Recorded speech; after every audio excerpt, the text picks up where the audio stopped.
이름도 모르는 어른이신데 제가 지은 수의라도 입고 가세요. 눈이 무릎까지 쌓인 어느 겨울 새벽이었습니다. 한 과부가 얼어 죽은 나그네 앞에 꿇어앉아 울고 있었지요. 30살 정씨, 남편을 잃고 5살 아들과 풀뿌리로 겨우 살아가던 여인이었습니다. 집에는 쌀 한 톨 남지 않았건만 그녀는 마지막 남은 배에 한 피를 꺼내 손수 수의를 짓기 시작했습니다. 그런데 100일 뒤 새벽 그 초라한 초가집 앞에 궁에서 내려온 가마 한 채가 소리 없이 멈춰 섰지요. 이 가난한 과부의 집에 도대체 누가 찾아온 것일까요? 반갑습니다. 옛날 이야기입니다. 오늘도 저희 채널을 찾아주셔서 감사합니다. 구독과 좋아요, 알림 설정 눌러주시면 잊혀진 옛 이야기의 문이 활짝 열립니다. 조선 중엽 강원 깊은 고래 배굴리라는 작은 마을이 있었습니다. 산이 사방을 병풍처럼 둘러싸고 한 해의 절반이 눈에 덮인다 하여 배굴리라 불리던 곳이지요. 그 마을 끝 언덕 위로 올라가면 귀퉁이에 초가 한 채가 쪼그리고 앉아 있었습니다. 지붕은 몇 해째 새 이영을 얹지 못해 거무스레하게 주저앉았고 쌀이문은 반쯤 기울어져 바람이 불 때마다 삐걱 소리를 냈지요. 그 집이 바로 30살 과부 정씨의 거처였습니다. 엄마, 오늘은 밥 먹어요? 방 안에서 들려온 가는 목소리에 정씨는 물에 담가두었던 쑥뿌리를 조용히 건져 올렸습니다. 5살 배기 외아들 준이 또래보다 한참 작은 아이였지요. 마른 볼이 더 마르기 전에 무엇이라도 먹여야 했건만 솥 안에는 어제 긁어 넣은 보리 겨와 오늘 캐어 온 쑥뿌리 몇 가닥이 전부였습니다. 조금만 기다리거라.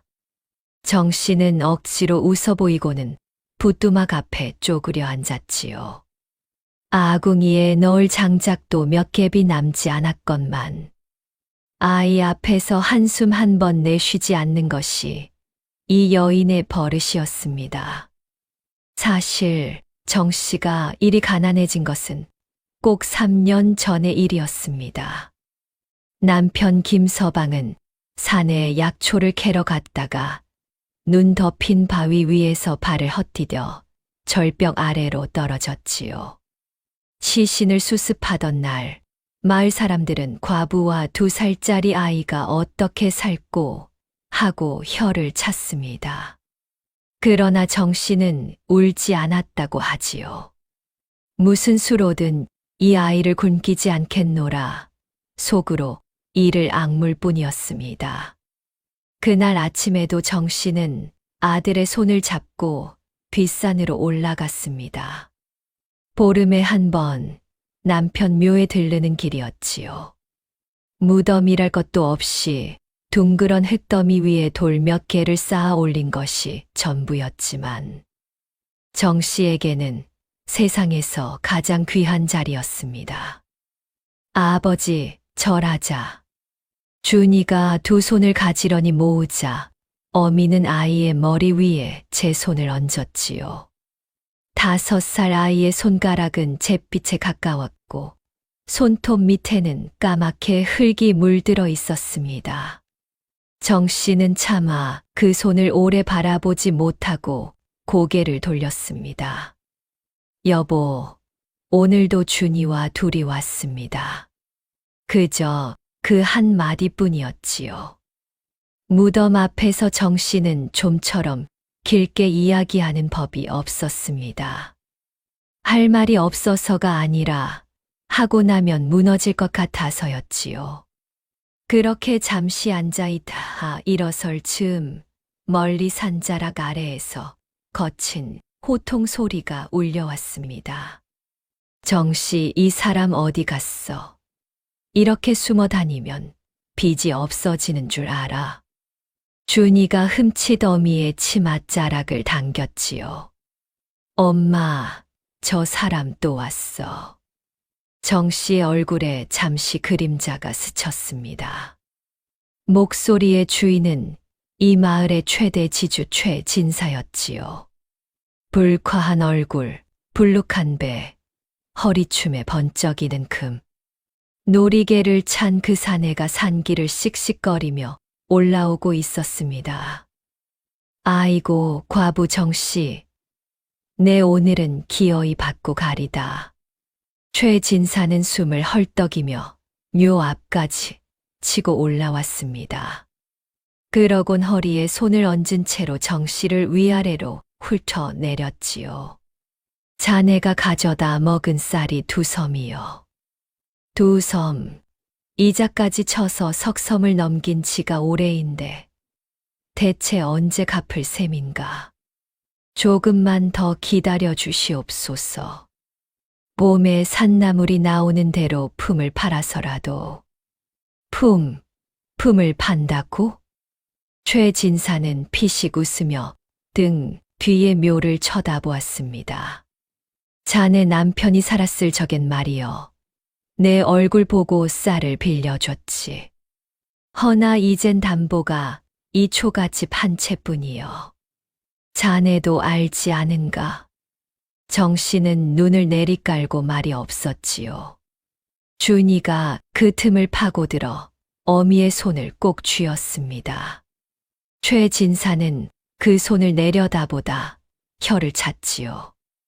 에이, 저 아이도 참 압이 없이 컸다고 손끝이 거무튀튀한 게. 말끝을 흐리며 그는 기름진 상투를 긁적였습니다. 그러곤 한 발짝 다가와 목소리를 낮추었지요. 정씨, 내 말 들어보게. 이 초가지 내게 넘기게. 그럼 자네 빚도 탕감해 줌세. 그리고 우리 집에 들어와 밥이라도 지어주면 어떤가? 나도 자네 같은 사람이 딱하여. 진사 어르신. 정 씨의 목소리가 낮고 또렷하게 울렸습니다.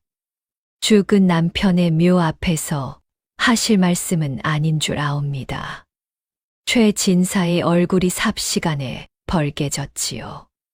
정 씨의 눈빛은 흔들림 없이 최진사의 2 눈에 꽂혀 있었습니다. 그 눈빛에 무엇이 들어 있었는지 모르나 최진사는 차마 말을 잊지 못하고 헛기침만 연거푸 뱉었지요. 어디 두고 보세나. 이달 안으로 엽전 한 양이라도 못 가져오면 내 이 집문서 들고 관하로 갈 것이야. 그는 돌아서며 지팡이로 땅을 쿵쿵 찍고 내려갔습니다. 준이가 그제야 참았던 숨을 후 하고 내쉬었지요. 엄마, 저 사람 무서워. 정 씨는 아이를 가만히 안아주었습니다. 괜찮다. 괜찮아. 허나 정 씨의 손끝은 미세하게 떨리고 있었지요. 그녀는 남편 묘에 대고 속으로 중얼거렸습니다. 여보, 조금만 더 지켜봐 주시구려. 이 아이를 내 반드시 사람답게 키울 것이니.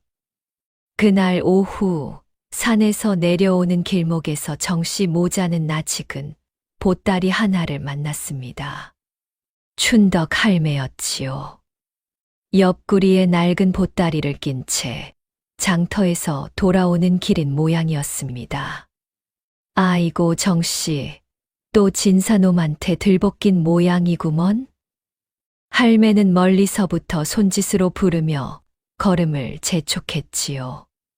구릿빛 얼굴에 자글자글한 주름이 겹쳐졌지만 눈빛만큼은 40대 세대 같았습니다.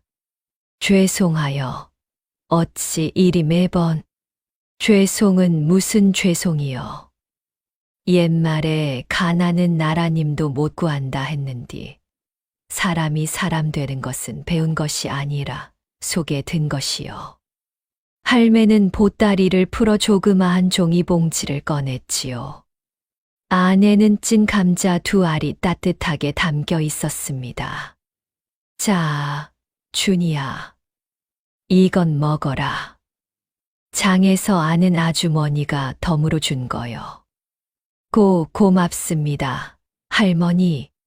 준이는 두 손으로 감자를 받아들고 까만 눈을 깜빡이며 어미를 올려다보았습니다. 정씨는 눈시울이 뜨거워졌지만 입술을 깨물어 삼켰지요. 할매, 이 은혜는 반드시. 애구머니, 뭘 또 은혜라고. 사람이 말이여, 제 뱃속 채우자고 사는 거 아니여. 뱃속이 굶어도 마음이 안 굶으면 그게 사는 거지. 할매는 허허 웃으며 치마 자락으로 제 눈가를 훔쳤습니다. 그러곤 목소리를 낮추며 덧붙였지요. 오늘 장에서 들은 얘긴디 요새 한양에 괴이한 소문이 돈다더라. 한양에요.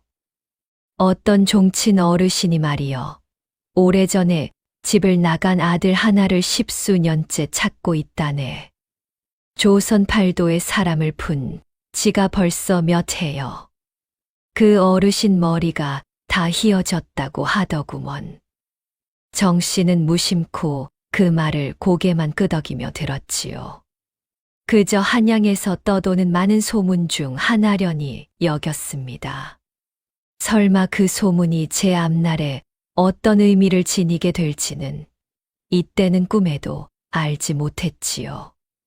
그날 저녁 무렵 배굴리에는 느릿느릿 눈발이 내리기 시작했습니다.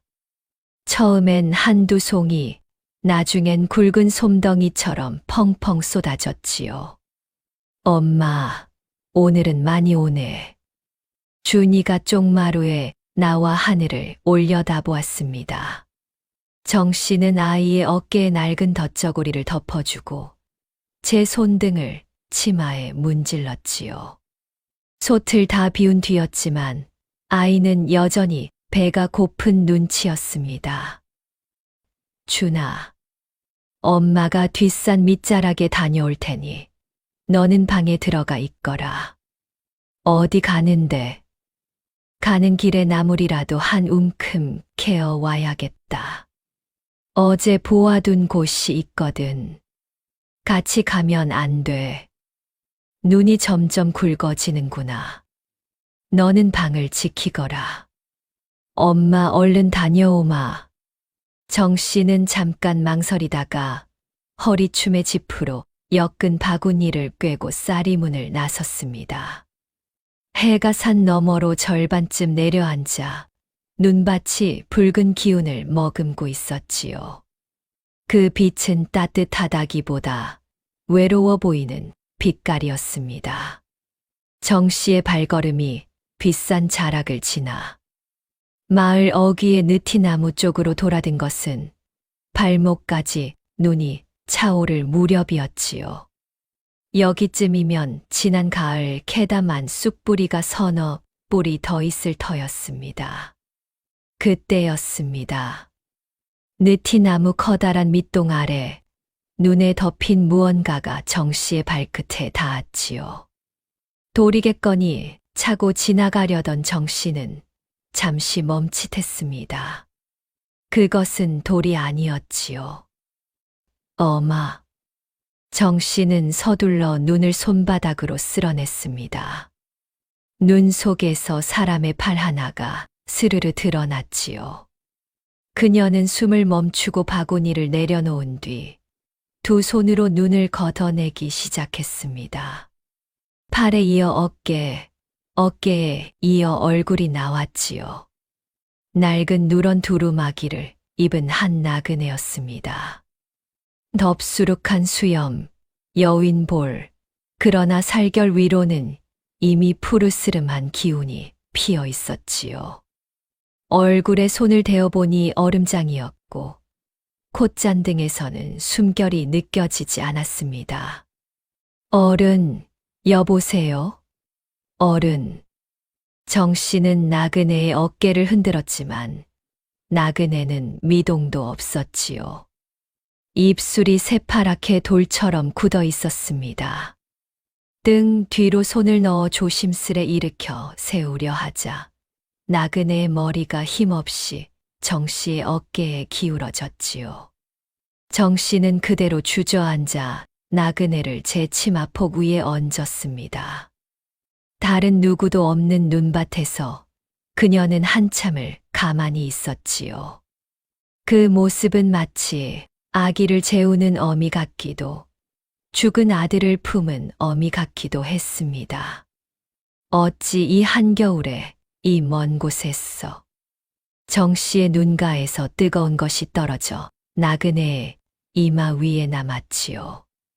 눈은 점점 더 굵어져 두 사람 머리 위로 흰 이불이 내려앉고 있었습니다. 정 씨는 한참이나 나그네의 손을 모아 쥐었지요. 얼어붙은 손등 위 시퍼런 힘줄이 파도처럼 일그러져 있었습니다. 아주 고운 손은 아니었으나 그저 떠돌이의 손이라고 하기에는 어딘가 결이 다른 손이었지요.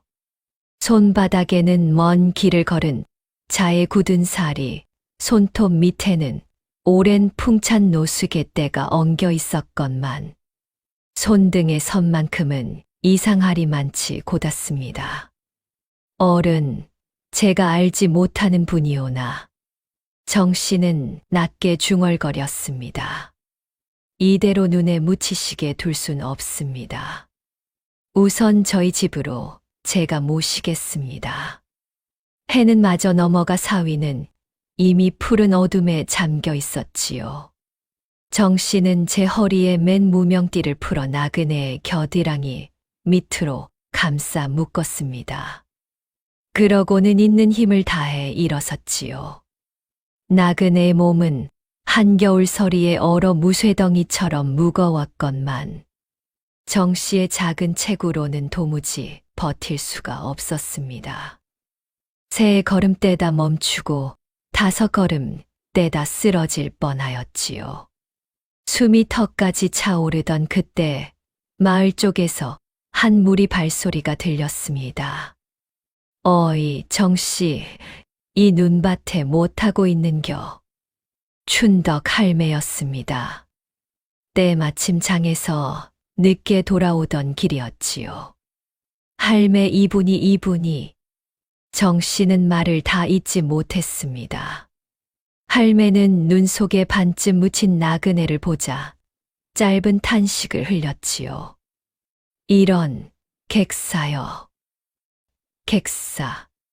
할매는 주저앉아 나그네의 목덜미에 손가락을 대어보았습니다. 그러고는 천천히 고개를 저었지요. 이미 식은 지 두어 시지는 된 듯 싶구먼. 저런 이 한겨울에 이 나이에 가엾기도 하여라. 할매는 한숨을 푹 내쉬고는 정씨의 팔을 잡아 일으켰습니다. 정씨, 일단 관아에 알려야 할 것이요. 아니면 마을 어른들께 알리든가. 할매, 정씨가 고개를 들었지요. 할매는 그녀의 얼굴을 보고 움찔했습니다. 그 핏기 없는 얼굴 위로 이미 결심이 떠올라 있었기 때문이지요. 제가 이 어른을 우리 집으로 모시겠습니다. 뭐라, 자네 집으로? 예, 이 눈밭에 이대로 두실 순 없습니다. 관아가 내일 와도 한나절 마을 사람들이 알고 움직여도 한나절 그동안 이 어른을 눈 속에 뉘어두는 건 아니 되옵니다. 할매는 한참 정씨의 얼굴을 들여다보다 고개를 끄덕였지요. 그려, 자네 말이 옳네. 사람은 사람 곁에서 눈을 감아야 하지 여보게. 나도 거들어 줌세. 두 여인은 힘을 합쳐 나그네의 몸을 정씨의 초가집 쪽마루까지 옮겼습니다. 눈은 그치지 않았고 어둠은 이미 깊었지요. 할매는 자신의 보따리에서 마른 배 조각을 꺼내 나그네의 얼굴을 덮어주었습니다. 정씨, 이 밤은 내가 옆에 같이 있어 줌세. 고맙사옵니다. 정 씨는 겨우 그 한마디만 뱉고는 나그네의 옷자락에 손을 얹었습니다. 그 순간 그녀의 손끝에 무언가 단단한 것이 걸렸지요. 낡은 두루마기 안석 깊숙한 곳, 끈에 매달린 작은 무언가였습니다. 그러나 정 씨는 그것이 무엇인지 확인할 여유가 없었지요. 지금 이 나그네의 얼굴에 짧은 밤이라도 편히 감길 수 있는 자리를 마련해드리는 일이 먼저였습니다.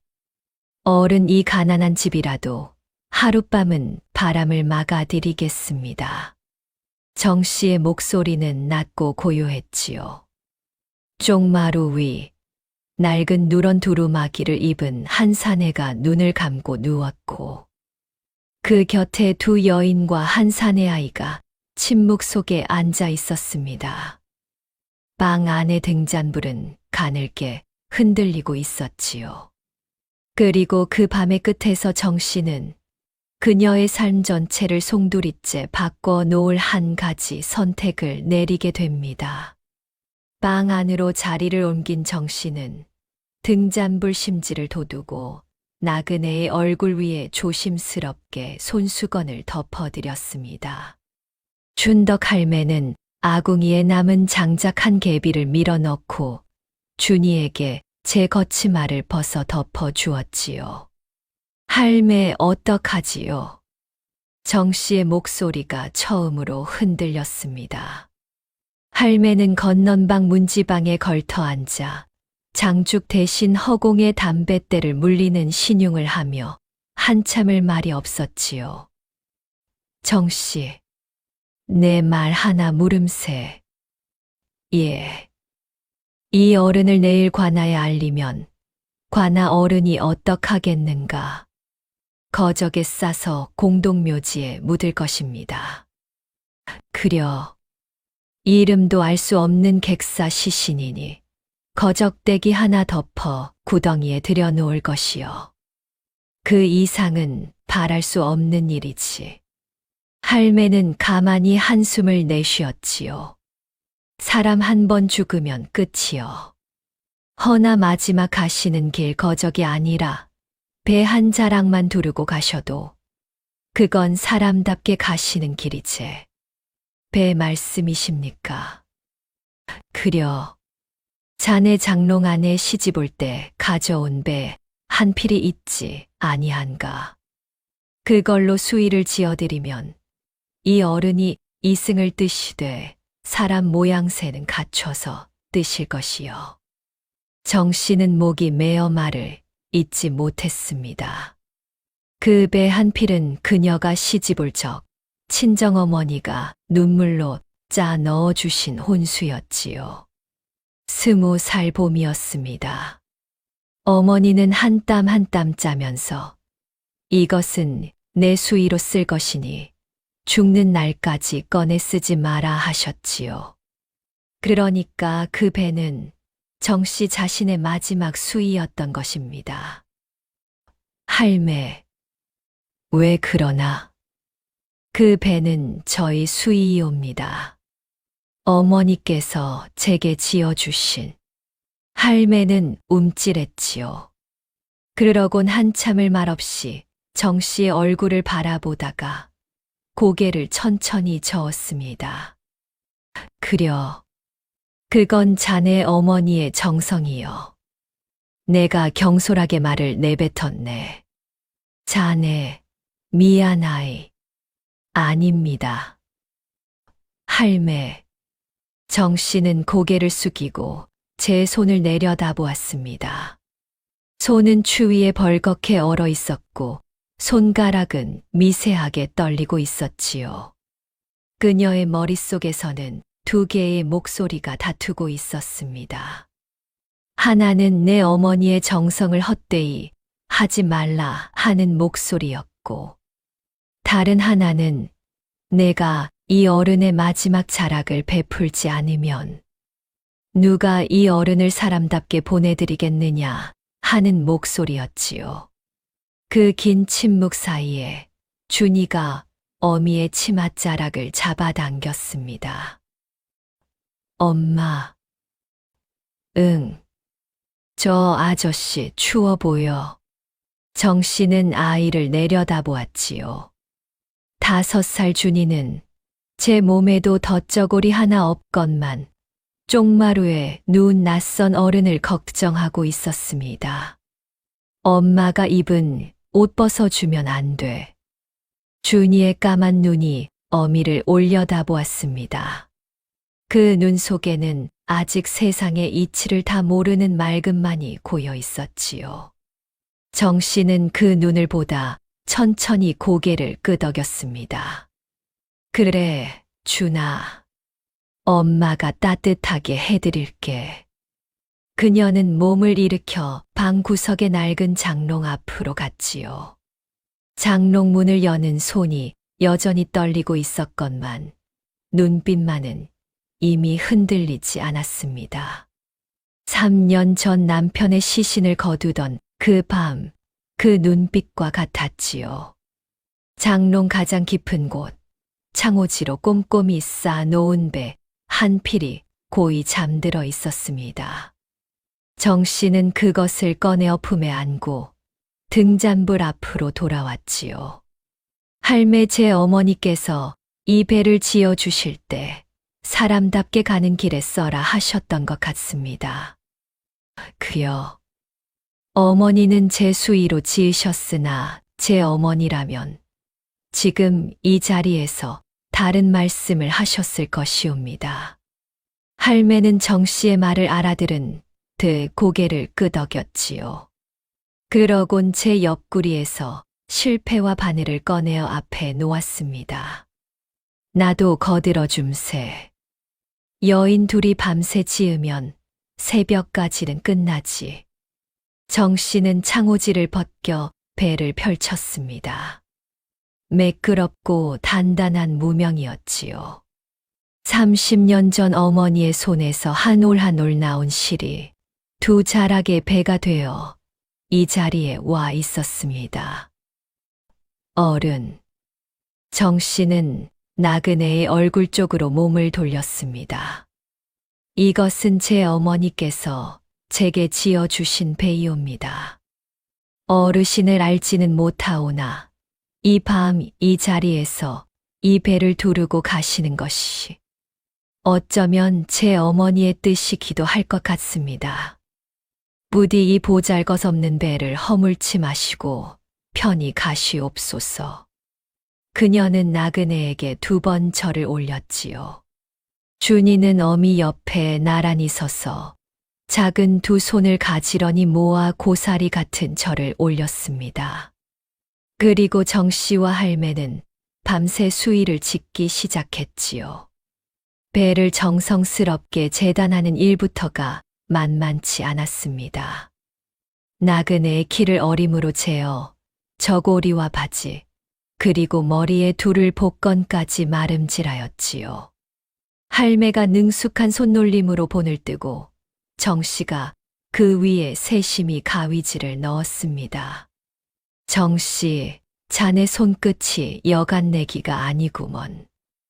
어머니께 조금 배웠을 뿐이옵니다. 어머니의 정성은 죽어 썩지 않는다 했네. 자네 어머니 솜씨가 이 배에 살아있구먼. 할매는 그렇게 말하며 굳은 살 박인 손으로 가늘고 가늘게 한 땀씩 박음질을 넣기 시작했습니다. 정 씨는 나그네의 몸에 맞춰 저고리 깃을 여미는 일에 몰두했지요. 그런데 할매, 응, 어르신의 이 두루마기 벗겨드려도 되겠지요? 그려, 수의는 원래 알몸으로 모시는 것이 예법이나 상황이니 속옷은 그대로 두고 겉옷만 벗겨드리시게. 정 씨는 조심스레 나그네에 해진 누런 두루마기를 벗겨 접어두었습니다. 그때였지요. 두루마기 안석 깊숙한 곳에서 끈에 매달린 무언가가 툭 하고 바닥에 떨어졌습니다. 등잔불 아래 그것이 반짝였지요. 정 씨는 무심결에 손을 뻗어 그것을 집어 올렸습니다. 찬찬히 살펴보니 그것은 낡고 다른 옥패유패였지요. 한때는 귀한 집 자재의 허리춤에 매달렸을 법한 물건이었습니다. 옥의 색은 오랜 세월에 누렇게 변해 있었고 귀퉁이에는 이 빠진 자국까지 있었지요. 그러나 옥의 결은 여느 옥과 달랐습니다. 수독에 푸르스름한 운기가 돌았고 표면에는 가느다란 글씨 두 자가 음각되어 있었지요. 할매, 이것이 무엇일까요? 정 씨가 조용히 옥패를 할매 앞에 내밀었습니다. 할매는 옥패를 받아들고 등잔불 가까이 대어보았지요. 한동안 글씨를 읽어보려 눈을 가느스름하게 뜨고 있더니 곧 고개를 저었습니다. 내가 그를 모르니 이 두 글자는 읽을 수 없네만 이 옥패가 여간한 물건이 아니요. 여간한 물건이 아니라니요. 정씨, 내가 보부상 노릇을 30해를 했네.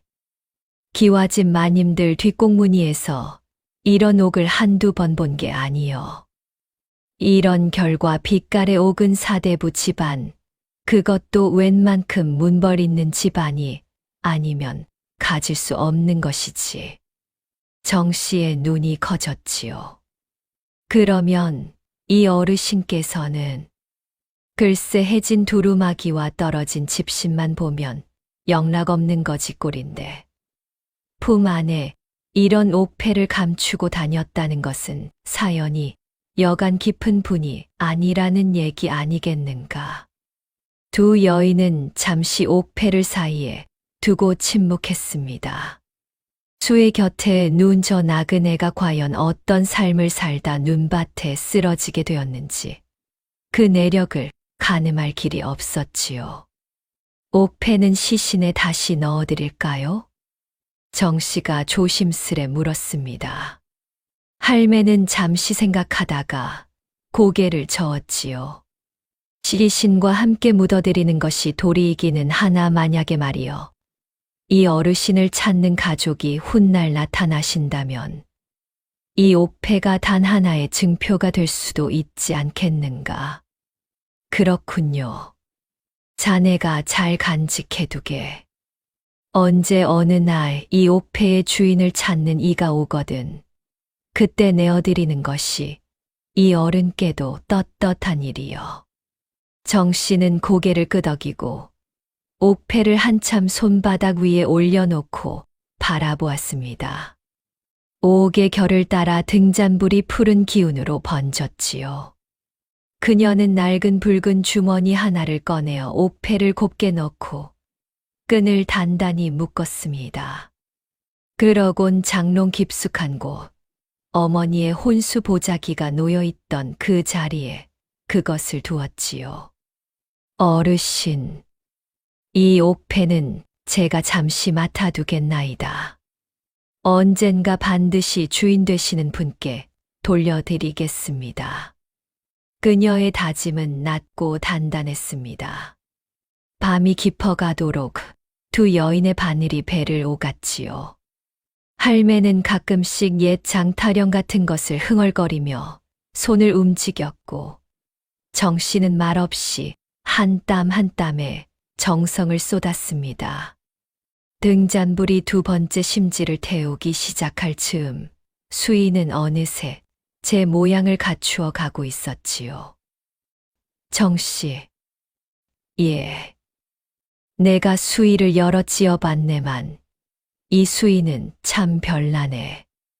어찌 말입니까? 지을 때마다 마음이 무거운 법인데 입에는 한 땀 넣을 때마다 마음이 자꾸만 가벼워지는 느낌이요. 꼭 이 어른이 고맙다, 고맙다 하고 계신 것 같달까가.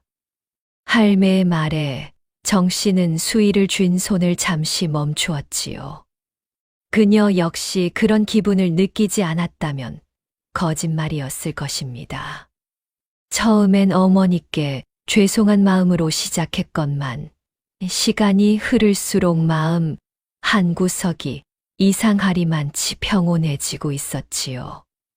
방문 바깥의 눈은 밤새 쉬지 않고 내렸습니다.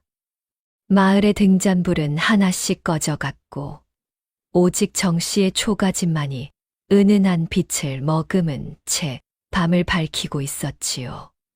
준이는 어미의 무릎 옆에 웅크리고 잠든 지 오래였습니다. 그 아이의 잠든 얼굴 위로 새벽빛이 희끄무레하게 번지기 시작할 즈음 수의는 마침내 완성되었지요. 어른 늦은 길이 외롭지 않으시도록 제가 한 필배를 이리 두릅니다. 정 씨는 새로 지은 수의를 들고 나그네의 얼굴 앞에 조심스럽게 절을 올렸습니다. 그리고 할매와 함께 나그네의 낡은 옷을 벗기고 새로 지은 베옷을 천천히 입혀드리기 시작했지요.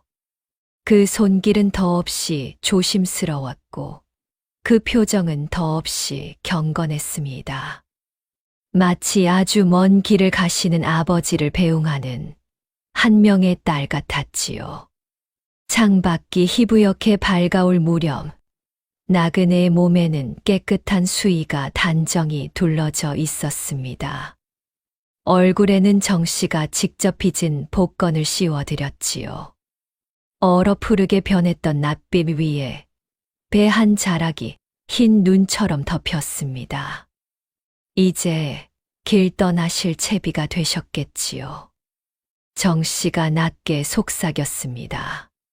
할매는 눈가를 닦으며 고개를 끄덕였지요. 참말로 곱게 가시게 되었네. 이 어른 복이 있으시구먼. 그러나 두 여인은 알지 못했습니다. 그 밤 정씨의 손끝에서 완성된 한 필의 수의가 머지않은 훗날 그녀의 운명을 거두어 올릴 거대한 인연의 실타래가 될 것이라는 사실을 말이지요. 날이 완전히 밝자 정씨는 할매와 함께 마을 어른 몇을 부르러 나섰습니다. 아무리 이름 없는 객사 시신이라도 관 하나 없이 땅에 뉘일 수는 없는 노릇이었지요. 그러나 사람들의 반응은 한결같았습니다. 아이고, 과부가 미쳤구먼. 제 몸 건사도 못하는 주제에 어디서 주운 송장까지 안고 와. 자네, 그 시신 손 한 번이라도 댔으면 부정 타서 1년 내에 운이 막히네. 우리는 못 거드네. 당장 내다 버리게나. 공동묘지에 거적대기 하나면 되지. 뭘 자네 집 마당까지 들고 오셨는가. 정 씨는 고개를 숙인 채 한참을 들었지요. 대꾸 한마디 하지 않고 마을 어른들의 집 앞마다 찾아가 물었건만 그 누구도 송판 한 장 내어주려 하지 않았습니다. 정 씨, 그만 됐네. 보다 못한 춘덕 할매가 그녀의 팔을 잡아당겼지요. 세상 인심이 원래 그런 것이요. 살아생전에는 서로 아는 척 얼굴도 맞대는데 죽은 사람한테는 칼처럼 등을 돌리는 것이 사람이여. 내가 장에 가서 송판 몇 장 구해오겠네. 할매, 제가 어찌 그 은혜를 갚고 말고는 훗날 일이여. 지금은 일이 먼저요. 할매는 그 길로 옆구리에 낡은 보따리를 끼고 고개 넘어 장으로 발걸음을 재촉했지요. 눈길이라 좋기 반나절은 걸릴 길이었건만 할매의 걸음은 40대 새댁 못지않았습니다. 정 씨가 힘없이 집으로 돌아오는 길목에 공교롭게도 최진사가 서 있었지요. 그는 허리에 손을 얹고 초가집 앞을 왔다 갔다 하며 지나가는 이들을 붙잡고 무언가 떠들어대고 있었습니다. 아니 글쎄, 저 과부가 어디서 떠돌이 시체를 집에 들여놨다지 뭐요? 저러니 자네들 앞으로 저 집 근처엔 얼씬도 맑게. 부정타네, 부정타. 정 씨가 들어서는 것을 보자 최 진사는 기다렸다는 듯 목소리를 높였지요. 정 씨, 내 자네 정신 나간 줄은 알았네만 이리까지 나갈 줄은 몰랐네. 대체 뭘 하자는 것이요? 진사 어르신, 자네 그 시체 오늘 안으로 내다 버리게. 만약 자네 집에 그거 하룻밤 더 재우면 내 당장 관하에 고변가 업변을 할 것이요. 이 어르신은 시체가 아니옵니다. 정 씨가 조용히 말했지요. 최 진사는 뜨악한 얼굴로 그녀를 쳐다보았습니다. 뭐라? 한 사람의 어른이시옵니다. 이름을 모를 뿐 누군가의 자식이시고 누군가의 아버지이실 수도 있지 않겠사옵니까? 저 여자가 아주 제정신이 아니구먼.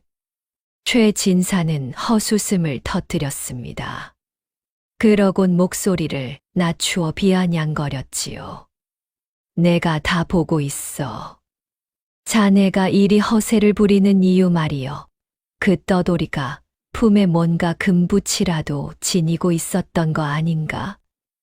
응, 자네 그거 노리고 이러는 거지. 정 씨의 얼굴빛이 잠시 굳었습니다. 그러나 그녀는 곧 고개를 들어 최 진사의 눈을 똑바로 마주 보았지요. 진사 어르신, 속된 말씀 삼가 주시옵소서. 그 눈빛에 최 진사는 흠칫 물러섰습니다. 차마 말을 더 잇지 못하고 그는 지팡이로 눈밭을 쿵 찍고는 돌아섰지요. 어디 두고 보세. 이 일, 내 꼭 오늘 관아 원님 귀에 들어가게 할 것이요. 최 진사가 사라진 뒤 정 씨는 잠시 쌀이문 앞에 서서 숨을 골랐습니다. 그녀의 손등 위로 작고 마른 손 하나가 살며시 포개졌지요. 준이였습니다. 엄마 괜찮아? 응. 괜찮다, 아가. 저 아저씨는 왜 우리한테 자꾸 화내? 정 씨는 아이의 얼굴을 가만히 쓰다듬으며 잠시 뜸을 들였습니다. 세상엔 말이다. 다른 사람의 슬픔을 함께 슬퍼해 주는 사람이 있고 그 슬픔을 자기에게 손해로만 보는 사람이 있단다. 저 어르신은 후자이실 뿐이야. 준이는 무슨 말인지 다 알아듣지는 못했겠지요. 그러나 아이는 어미의 손을 더 꽉 쥐고 고개를 끄덕였습니다. 오후가 깊어질 무렵 춘덕 할매가 송판 3장을 지게에 얹고 돌아왔습니다. 장터 목수의 뒷방에서 제값의 반값에 얻어온 것이었지요. 아이고 다리야. 할매는 지게를 내려놓고 쪽마루에 털썩 주저앉았습니다. 정 씨는 부엌에서 데운 물 한 사발을 건네며 할매의 발을 주물러 드렸지요. 할매 이 송판 값은 제가 꼭 갚겠습니다. 소리 좀 그만하이소. 사람이 사람을 거드는 건 값을 매기는 일이 아니여. 옛말에 물 흘러내려간 곳에 꽃이 핀다 하였네. 자네가 지금 이 어른께 베푸는 이 마음이 어디로 흘러가 어느 꽃을 피울지 누가 알겠는가.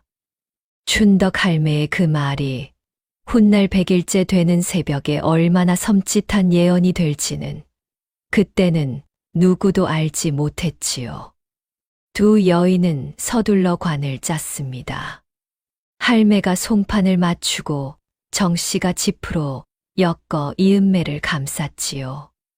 서툰 솜씨였지만 한 사람의 마지막 집으로 쓰일만 했습니다. 준아, 이리 와서 엄마 좀 도와주렴. 준이는 어미 옆에 쪼그려 앉아 작은 손으로 톱밥을 쓸어 담았지요. 손이 곱아 가끔씩 톱밥을 흘렸지만 어느 것 하나 허투루 버리지 않았습니다.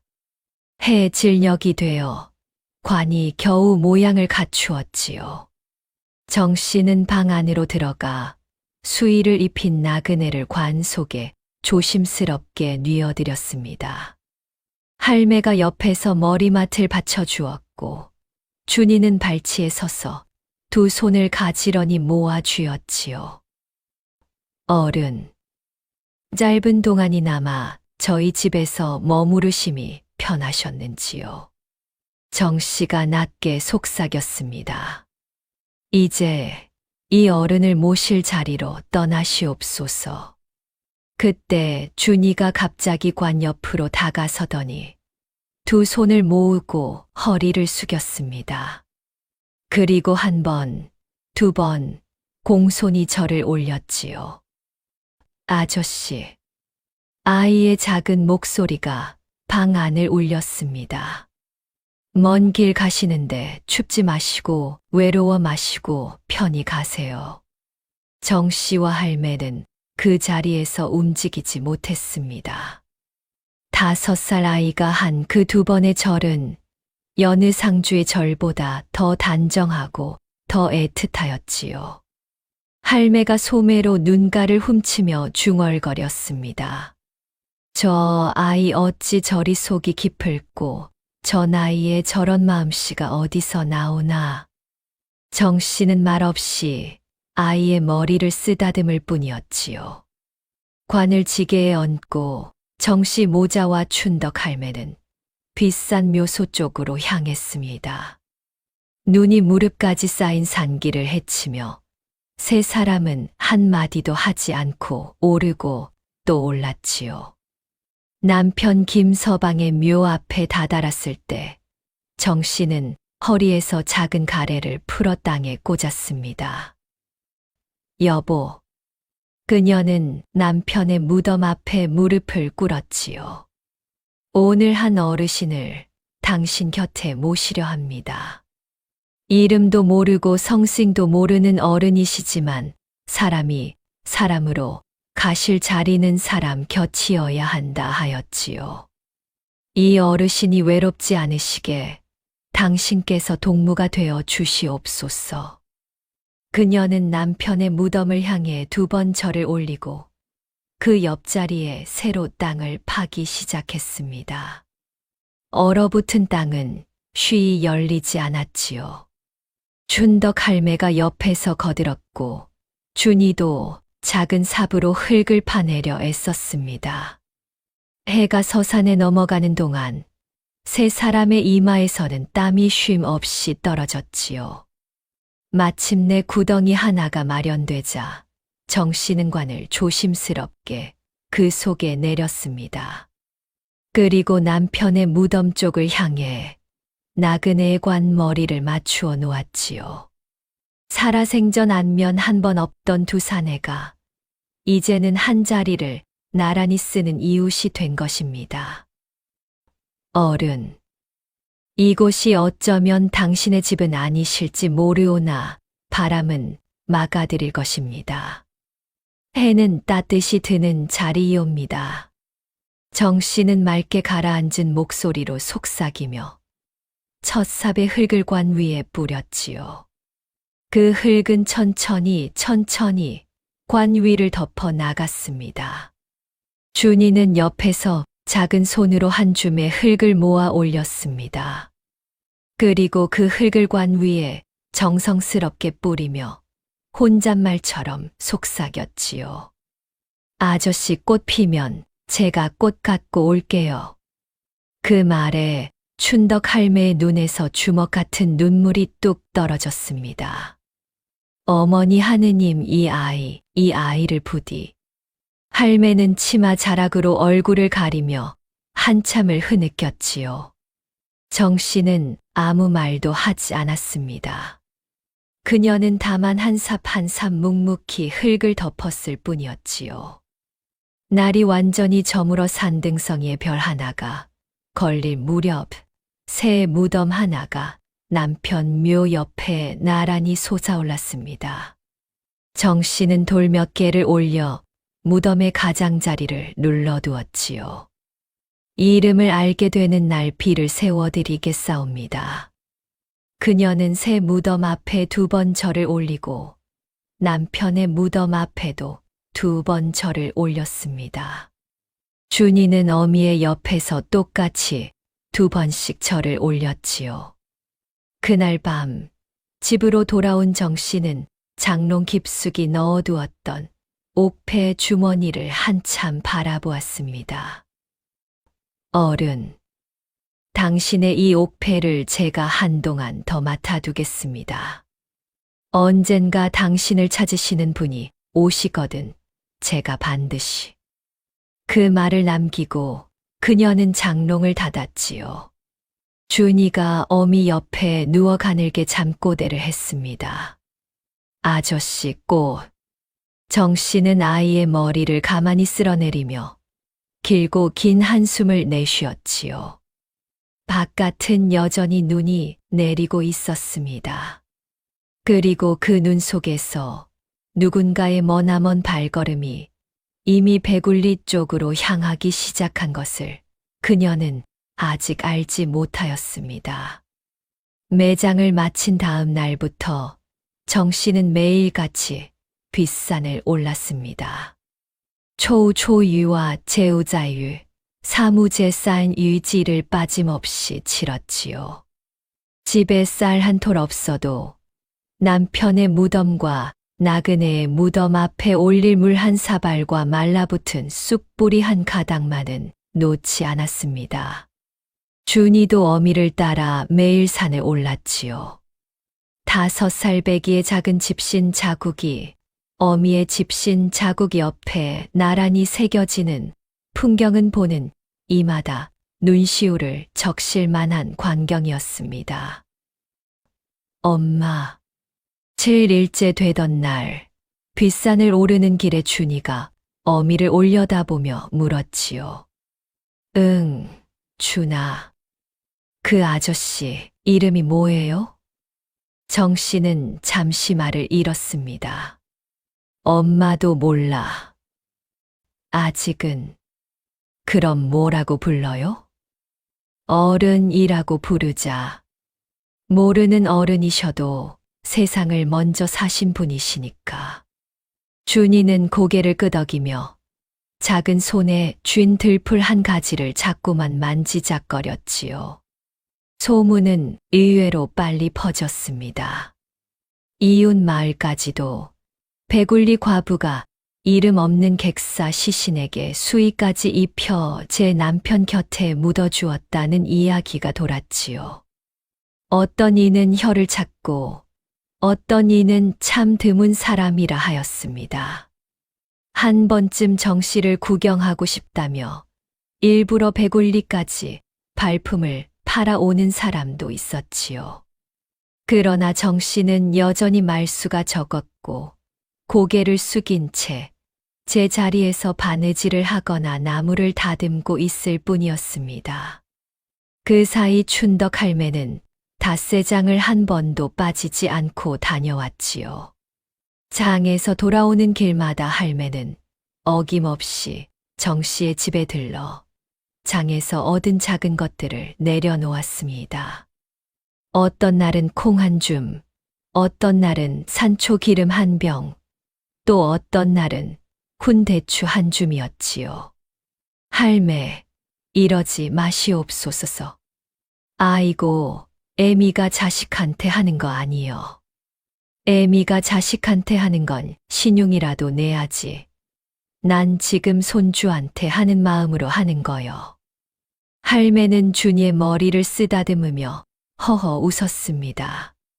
그리고 내가 요즘 장에 갈 때마다 재밌는 이야기 하나를 물어오고 있네. 무슨 이야기이옵니까? 전에 내가 얘기 안 했는가? 한양에서 종친 어르신 하나가 잃어버린 아들을 찾는다고 말이요. 아, 예. 이번에 장에서 들으니 그 양반이 이젠 조선팔도 산골짜까지 사람을 푼다 하더라고. 배굴리 같은 산촌에도 관하에서 한양 공문이 내려왔다 하지 않은가. 눈썰미 있는 보부상한테까지 수소문방을 붙였다 하니 내가 어딜 가든 이 얘기만 들려오는 것 같기도 하네 그려. 어떤 분이라 하시옵니까? 40줄 중간 키, 얼굴이 갸름하고 이마가 시원하고 특히 품에 옥패 하나를 지니고 다닐 거라 하더구먼. 정 씨의 손이 멈칫했습니다. 그녀는 무엇을 썰던 칼을 도마 위에 내려놓고 천천히 고개를 들었지요. 춘덕 할매가 고개를 갸웃했습니다. 왜 그러나 자네? 아, 아닙니다. 잠깐 손이 미끄러졌을 뿐이옵니다. 정 씨는 그 말을 뱉고는 다시 태연히 채 썰기를 이어갔습니다. 할매는 잠시 정 씨의 옆 얼굴을 살피다가 눈썹 끝을 살짝 올렸지요. 정 씨 혹시 그 나그네 어른이? 할매, 아직은 모르옵니다. 어쩌면 전혀 다른 분일지도 모르고. 그려, 그도 그렇지. 한양 양반들 이마 시원한 게 한둘이건나. 할매는 더 캐묻지 않았습니다. 다만 돌아가는 길에 혼잣말처럼 한마디를 남겼지요. 그 옥패 괜히 잘 간수하는 게 아닐지도 모르겠네 그려. 할매가 가고 난 뒤 정 씨는 한참이나 부뚜막 앞에 앉아 있었습니다. 그녀의 머릿속에서는 한양 종친이라는 단어가 쉬 떠나지 않았지요. 그러나 곧 정 씨는 고개를 저었습니다. 주인을 찾는 분이 오신다면 그때 내어드리면 될 일. 지금 내가 서둘러 무엇을 바꿀 일이 아니다. 그녀는 그렇게 스스로를 다독이고 부뚜막에 불을 돋우었지요. 매장 후 49일이 다가오는 동안 산골 마을에는 다른 풍경 하나가 더 겹쳐 있었습니다. 바로 최진사의 눈치 사나운 발걸음이었지요. 그는 이틀에 한 번 꼴로 정 씨의 집 앞까지 찾아와 큰 소리로 언제 갚을 셈이냐를 외치고 돌아갔습니다. 어떤 날은 낫을 들고 와 정 씨의 밭 경계를 자르는 신용을 하기도 하였고, 어떤 날은 마을 어귀에서 동네 사람들에게 저 과부는 집도 없는 상놈이라 떠들기도 했지요. 정 씨는 아무 대꾸도 하지 않았습니다. 다만 아침에 뒷산을 올라 두 무덤 앞에서 잠시 앉아 있다 오는 일을 하루도 거르지 않았을 뿐이었지요. 매장 후 49일째 되던 날, 정 씨는 새벽부터 일어나 정성껏 물을 길어왔습니다. 밥솥에는 보리 겨 한 줌을 얹어 쪘고, 상에는 쑥뿌리 국 한 사발과 산나물 한 접시를 올렸지요. 그것이 그녀가 마련할 수 있는 49제의 제수지슈였습니다. 춘덕 할매도 아침 일찍부터 와서 거들어 주었지요. 할매는 제 보따리에서 쌀 한 줌과 곶감 하나를 꺼내 놓으며 말했습니다. 내가 가진 것 중에 제일 좋은 거요. 어르신 앞에 올려주시게. 할매, 아이고, 오늘은 말 짧게 하세. 어서 산 오르세. 세 사람은 상을 들고 뒷산을 올랐습니다. 남편의 묘와 나그네의 묘 앞에 각각 상을 올리고 정 씨는 먼저 남편 묘 앞에 절을 올렸지요.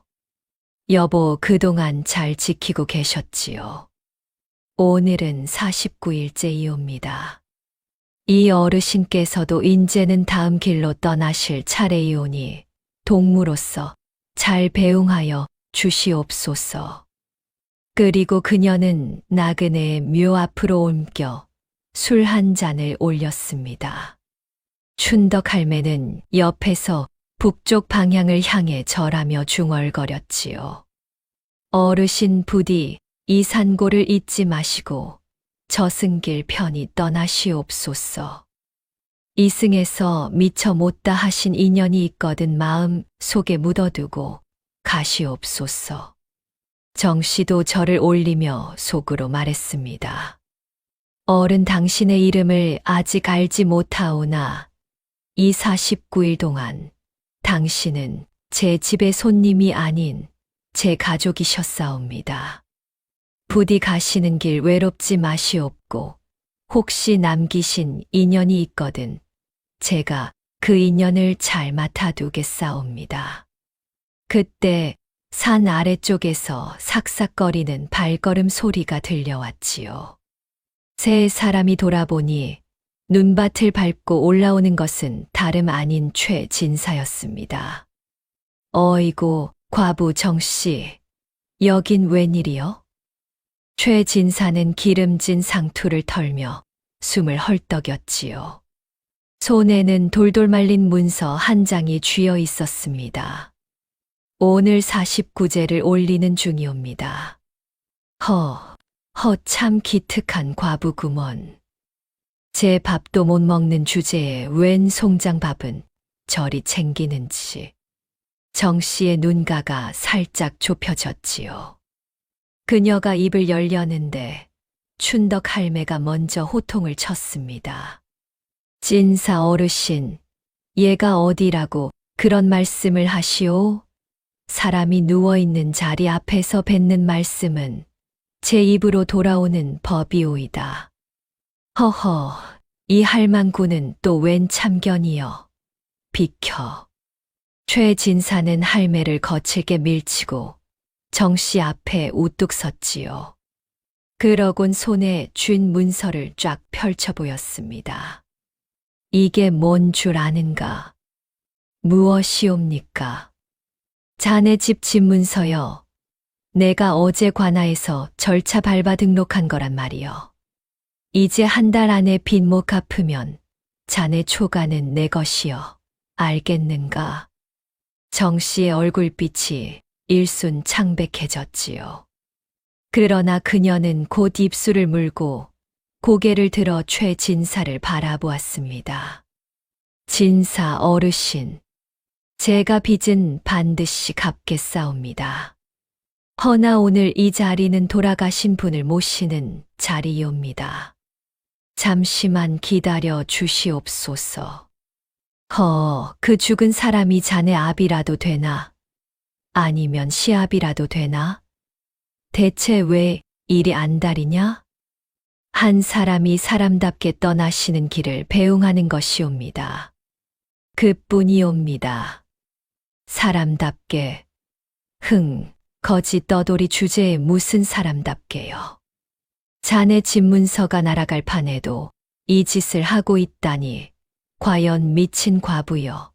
미친 과부. 최진사는 침을 뱉듯 비웃고는 문서를 도로 돌돌 말았지요. 그러곤 돌아서며 큰 소리로 덧붙였습니다. 한 달이여. 내 한 달 줌새 못 갚으면 그 집은 내 것이고 자네는 내 집 행랑으로 들어오게 될 것이여. 알겠지? 그는 쩌렁쩌렁 웃으며 산을 내려갔습니다. 춘덕 할매가 벌겋게 달아오른 얼굴로 씩씩거렸지요. 저런 무도한 놈 천벌 받을 놈 같으니. 정 씨는 할매의 팔을 가볍게 잡아 다독였습니다. 할매, 괜찮습니다. 제가 어떻게 한다는 것이여. 한 달 안에 엽전 10냥이 어디서 나오겠는가? 자네 설마. 일단 어른을 먼저 모시겠습니다. 그 다음 일은 그 다음에 생각하옵겠습니다. 정 씨는 조용히 말하고는 다시 나그네의 묘 앞에 가지런히 절을 올렸지요. 준이는 어미의 등 뒤에 서서 최진사가 사라진 산 아래를 가만히 내려다보고 있었습니다. 그날 밤 정 씨는 오랜만에 장롱을 열었습니다. 어머니의 혼수 보자기 속에 고이 들어있는 그 붉은 주머니를 꺼낸 것이지요. 주머니 안에서 옥패를 꺼내 등잔불 아래 조심스럽게 살펴보았습니다. 49일 전 처음 보았을 때보다 옥은 더욱 그윽한 빛을 띠고 있는 것 같았지요. 표면에 음각된 두 글자를 정 씨는 한참 들여다보았습니다.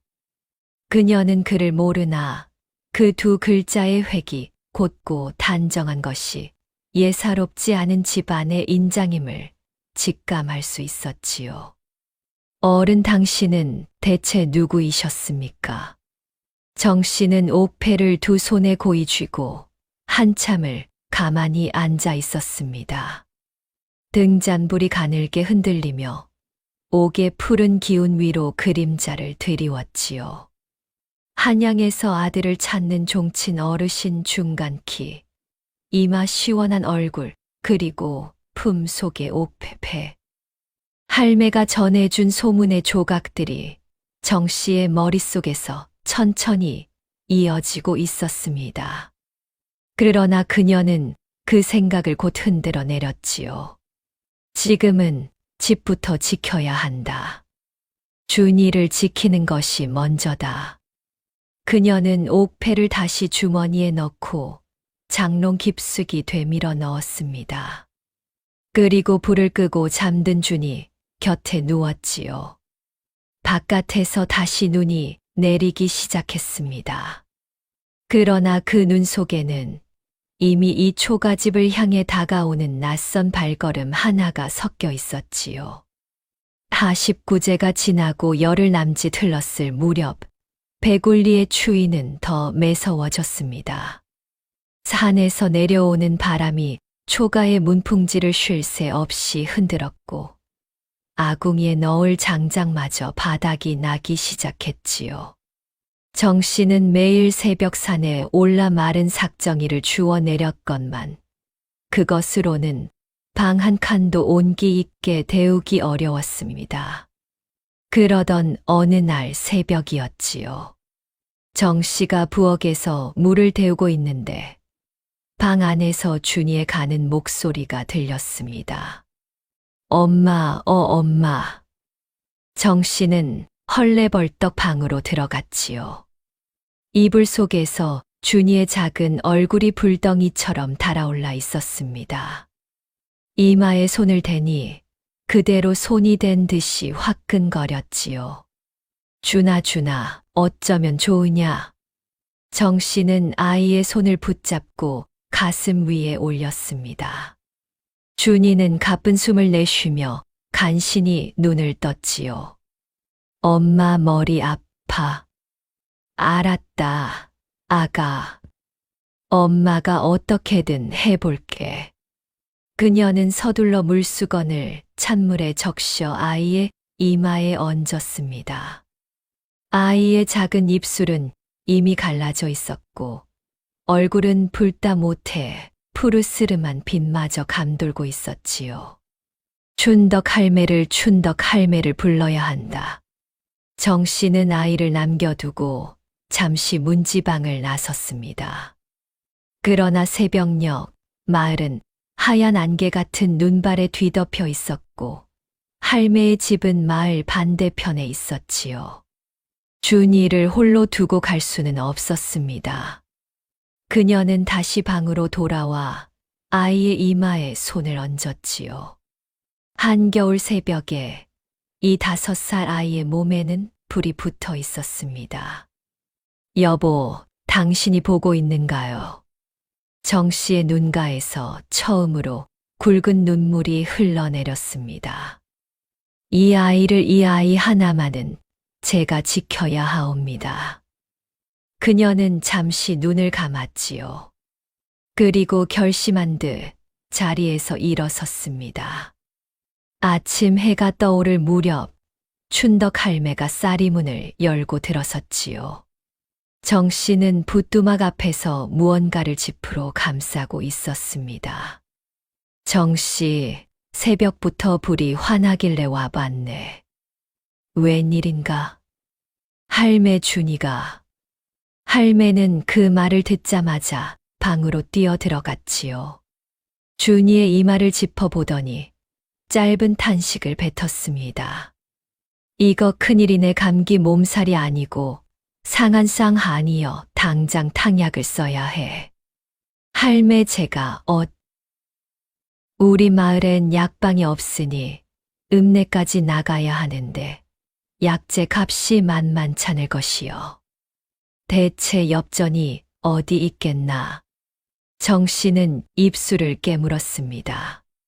그녀의 손에는 어제 저녁 몰래 지프로 감싸두었던 그 붉은 주머니가 들려 있었지요. 할매. 응. 제가 장에 좀 다녀오겠사옵니다. 자네 설마. 할매의 눈이 커졌습니다. 정 씨가 집구러미 속에서 살짝 꺼내어 보인 것은 바로 그 옥패였지요. 정 씨 그걸 팔려고? 아이를 살리려면 지금은 이 방법밖에. 그 옥패는 어르신의 유품 아닌가. 자네 말로 누군가 찾으러 오면 돌려드리겠다 하지 않았는가. 예. 그 마음 그대로이옵니다. 허나 지금 당장 준이를 잃으면 정 씨는 말을 맺지 못했지요. 그녀의 손이 떨리고 있었습니다. 할매는 한참을 말없이 정 씨를 바라보다 고개를 천천히 저었습니다. 정 씨, 내가 자네 따라 나서세. 할매, 혼자 가면 그놈의 옥전 장주 놈한테 제값도 못 받을 것이요. 내가 흥정해 줌세. 고맙사옵니다. 두 여인은 준이에게 젖은 수건을 한 번 더 갈아주고 이불 깊숙이 아이를 묻어두었지요. 이웃집 댁내에게 잠시 아이를 봐달라 부탁한 뒤 눈길을 헤치며 읍내장까지 꼬박 3시진을 걸어 내려갔습니다. 읍내 장터 한 귀퉁이, 옥을 취급하는 노상 장사꾼의 좌판 앞에 두 사람은 다다랐지요. 장사꾼은 희끗희끗 센 수염을 쓸며 정 씨가 내민 옥패를 받아 들었습니다. 오호, 이거 물건이 예사롭지 않은데? 얼마를 쳐 주시겠사옵니까? 장사꾼은 옥을 등잔불에 비추어 보고 이리저리 돌려보더니 혀를 찼습니다. 결이 참 곱네 한 양에 가서 팔면 좋기 은자 1,000원 받을 물건이로구먼. 허나 내가 여기서 사려면 엽전 한 양이 한 개여. 한 양이요. 정 씨의 얼굴이 창백해졌지요. 엽전 한 양으로는 탕약 값만 간신히 치르는 정도였습니다. 아이고, 이 양반이 이 옥이 어딜 봐서 한 양짜리요? 2냥 반은 줘야지. 춘덕 할매가 끼어들었지요. 한참을 두 사람이 옥신각신한 끝에 가격은 엽전 2냥으로 합의가 되었습니다. 장사꾼은 허리춤에서 돈주머니를 꺼내어 세기 시작했지요. 그런데 그때였습니다. 정 씨의 손이 슬며시 옥패 위로 다시 얹혔지요. 잠시만. 왜 그러오? 가격이 마음에 안 드시오? 아닙니다. 그게 아니라. 정 씨는 옥패를 가만히 내려다보았습니다. 낡은 빛깔 속의 두 글자, 그리고 푸르스름한 운기 그녀의 머릿속에서 49일 전 그 눈밭에서 얼어붙어 있던 나그네의 얼굴이 다시 떠올랐지요. 이 옥패는 그 어른의 유일한 끈이었습니다. 언젠가 그분의 가족이 이 옥을 찾으러 오신다면 그 가족의 손에 이것이 쥐어지지 않고 이름 모를 장사꾼의 좌판에 놓여 있는 것이 옳은 일일까요? 어른 제가 차마. 정 씨의 눈가에서 눈물이 한 방울 떨어져 옥패 위에 얹혔습니다. 그녀는 옥패를 다시 제품으로 끌어당겼지요. 죄송합니다. 이걸 팔지 않겠사옵니다. 뭐라? 아니, 지금까지 흥정해놓고 어쩌자는 게요. 죄송합니다. 정말 죄송합니다. 정 씨는 연신 고개를 숙이며 옥패를 주머니에 도로 넣었습니다. 장사꾼은 어이가 없는 듯 혀를 찼지요. 참 별 사람 다 보겠네 그려. 춘덕 할매는 옆에서 말없이 정 씨를 바라보다 길게 한숨을 내쉬었습니다. 정 씨 그러면 준이는 다른 방도를 찾아야지요. 할매 이 옥패는 팔지 않겠사옵니다. 이것은 제 것이 아닙니다. 두 사람은 터덜터덜 장을 빠져나왔습니다. 정 씨의 발걸음은 무거웠지만 품에 안은 옥패는 오히려 따뜻하게 그녀의 가슴에 기대어 있었지요. 돌아오는 길목에서 춘덕 할매는 제 옆구리의 보따리를 뒤적이더니 낡은 비녀 하나를 꺼냈습니다. 이것이라도 장돌뱅이 아주머니한테 팔아야겠구먼. 할매, 그거. 이 비녀는 내가 시집 올 때 우리 시어머니 되시는 분한테 받은 거요. 우리 시엄마 돌아가신 지 어언 20해가 넘었지. 그래도 내 품에 이날 이때까지 있는데 오늘 이 비녀가 쓸 곳을 제대로 찾았네. 할매는 비녀를 40푼에 옆 장터에서 팔아 약재상 앞으로 곧장 달려갔지요. 그렇게 어렵사리 구한 약재 몇 봉지를 들고 두 여인은 다시 배굴리로 올라갔습니다. 돌아오는 길이 유난히 어두웠습니다. 해가 산 너머로 반쯤 졌고 눈은 여전히 그치지 않았지요. 집에 도착했을 때 준이의 열은 조금 내려 있었지만 여전히 창백한 얼굴이었습니다. 정 씨는 그날 밤 탕약을 달여 준이의 입 안에 한 방울 한 방울 흘려 넣었지요. 아이는 희미하게 눈을 떴다가 엄마 하고 희미하게 한마디 뱉고 다시 잠들었습니다. 정 씨는 밤새 아이의 손을 놓지 않았지요. 춘덕 할매는 부엌에서 밥을 짓고 쑥뿌리 국을 데우고 불을 더 지피며 밤을 함께 세워 주었습니다. 새벽이 다가올 무렵 할매는 문틈으로 정 씨의 얼굴을 들여다보다가 가만히 중얼거렸지요. 세 사람이 말이여 제 아이를 살리려고 그 옥을 팔지 못한 것이여 제 아이를 살리려면 그 옥을 팔았어야 하는데 제 아이보다 그 어른의 핏줄을 더 생각했단 말이여. 할매는 고개를 저으며 눈을 훔쳤습니다. 이런 사람한테는 하늘이 갚을 것이여. 하늘이 반드시. 새벽이 밝고 사흘이 지나자 준이의 열이 마침내 내렸지요. 아이는 죽 한 그릇을 반쯤 비울 만큼 기운을 차렸습니다. 그러나 그 사흘 사이 바깥 세상에서는 다른 일이 벌어지고 있었지요. 최 진사는 정 씨가 읍내장에 내려갔다 돌아온 이야기를 어디서 얻어듣고는 그녀가 돈을 마련하려 움직인다 짐작했습니다. 그는 즉시 관아 서리를 끼고 한 달 이내에 빚을 갚지 못하면 집을 빼앗는다는 문서를 한 장 더 만들어 두었지요. 그리고 그 문서를 들이밀며 정 씨의 집 앞에서 사나흘 걸러 한 번씩 떠드는 일을 게을리하지 않았습니다. 과부 정 씨, 이제 한 달 다 돼 가네. 자네 그 옥이니 뭐니 하는 것도 팔지 못하고 돌아왔다며? 이제 뭘 어쩔 셈이요? 응, 당장 내 집 행랑으로 들어올 준비나 하시게. 정 씨는 아무 대꾸도 하지 않았지요. 다만 준이의 손을 붙잡고 매일 아침 산을 올랐을 뿐이었습니다. 매장 후 90날이 되던 날 새벽, 정 씨는 홀로 뒷산 남편의 묘 앞에 앉아 있었지요. 준이는 집에서 잠든 지 오래였고 할매도 자기 집으로 돌아간 시각이었습니다. 정 씨는 차가운 묘비 앞에 무릎을 꿇고 오래도록 고개를 숙이고 있었지요. 여보. 그녀는 처음으로 남편 앞에서 소리 내어 울었습니다.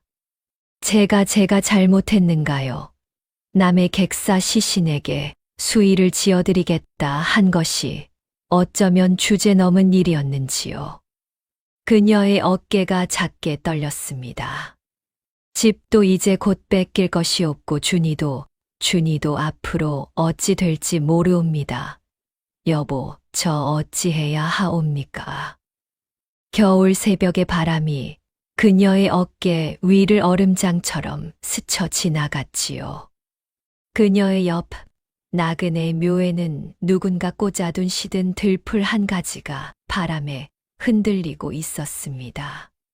정 씨는 한참을 그렇게 울다가 천천히 고개를 들었지요. 눈 덮인 산 너머로 어렴풋이 푸르스름한 새벽빛이 번지고 있었습니다. 그녀는 옷소매로 얼굴을 닦고는 두 무덤 앞에 각각 2번씩 절을 올렸지요.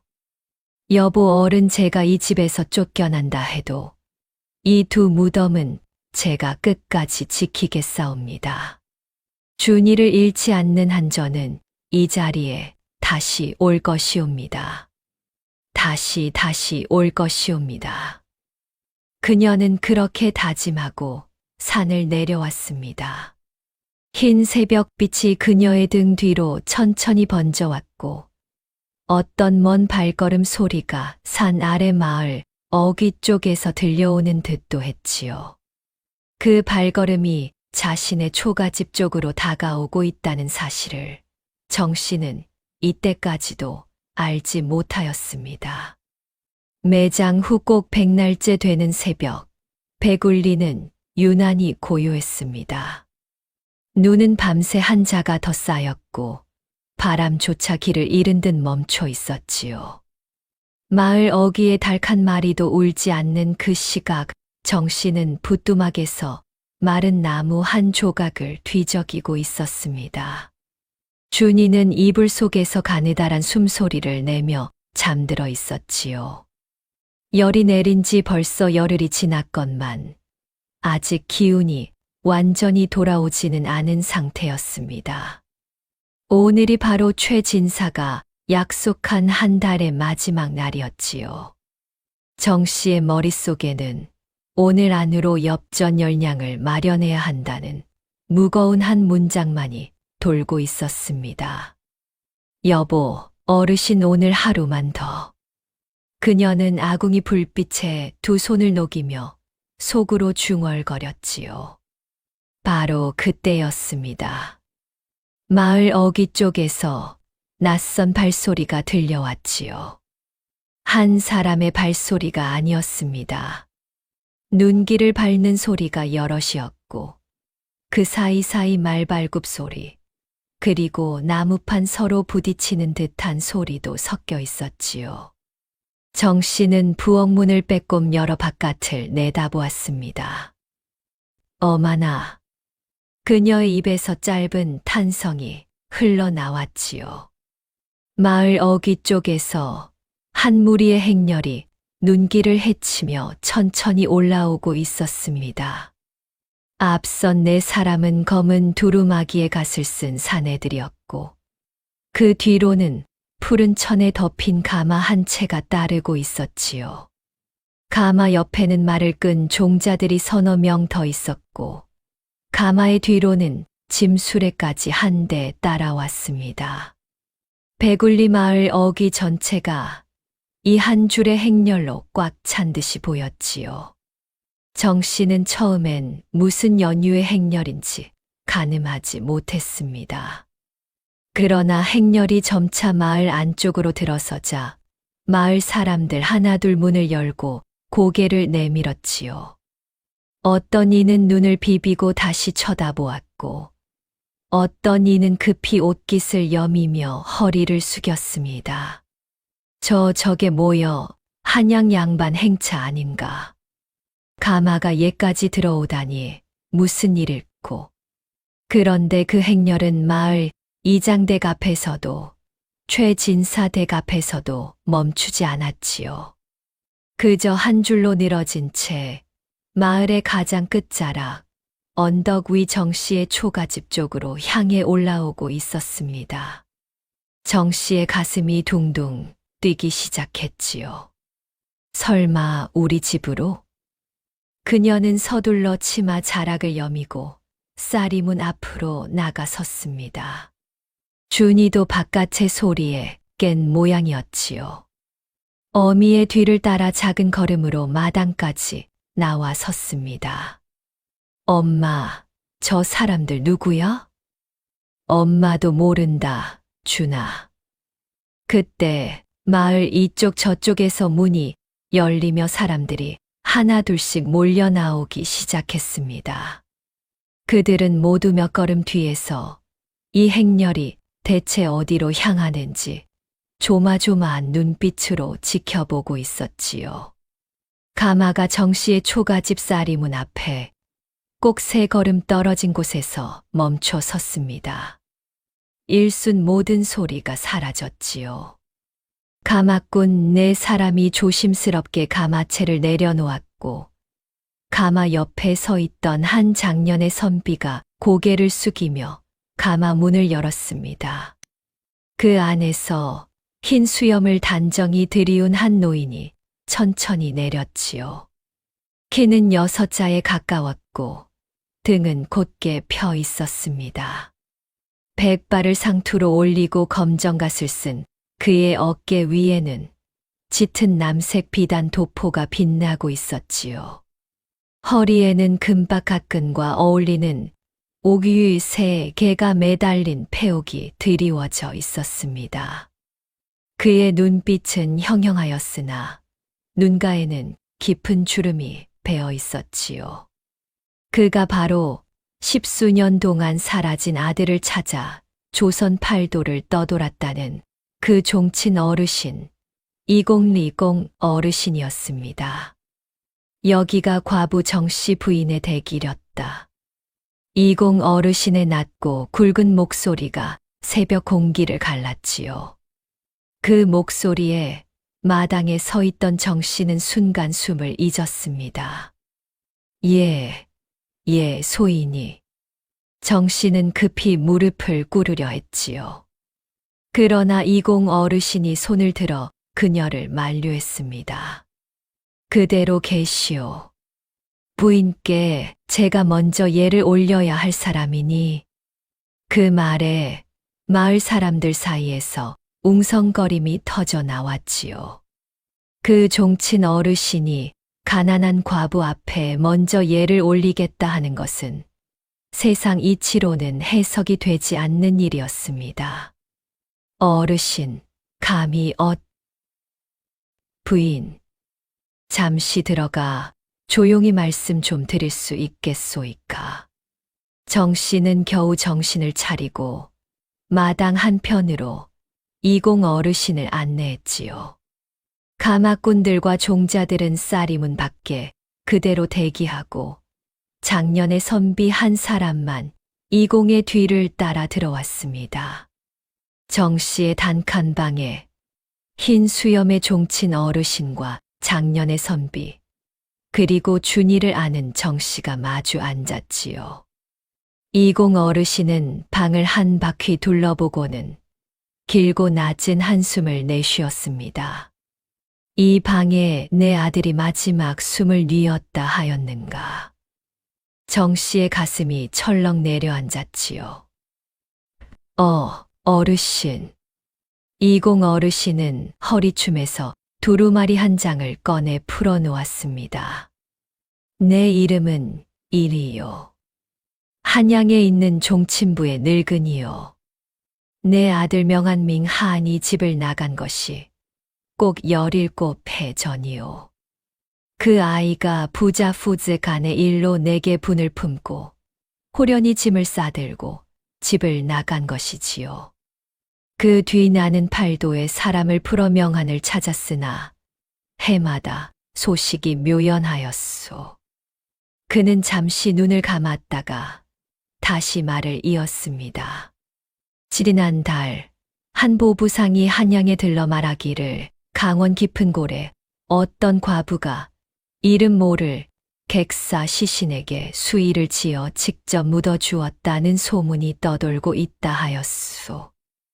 그 시신이 누런 두루마기에 덥수룩한 수염을 한 40줄 사내었다 하니 내 바로 사람을 보내 옥패 한 점을 그 시신이 지녔는지 수소문하라 하였소. 그런데 이공의 손끝이 미세하게 떨렸지요. 부인이 그 옥패를 팔러 읍내 장터까지 내려오셨다가 차마 팔지 못하고 다시 품에 넣어 돌아가셨다는 이야기가 그 장사꾼의 입을 통해 내 귀에까지 들어왔소.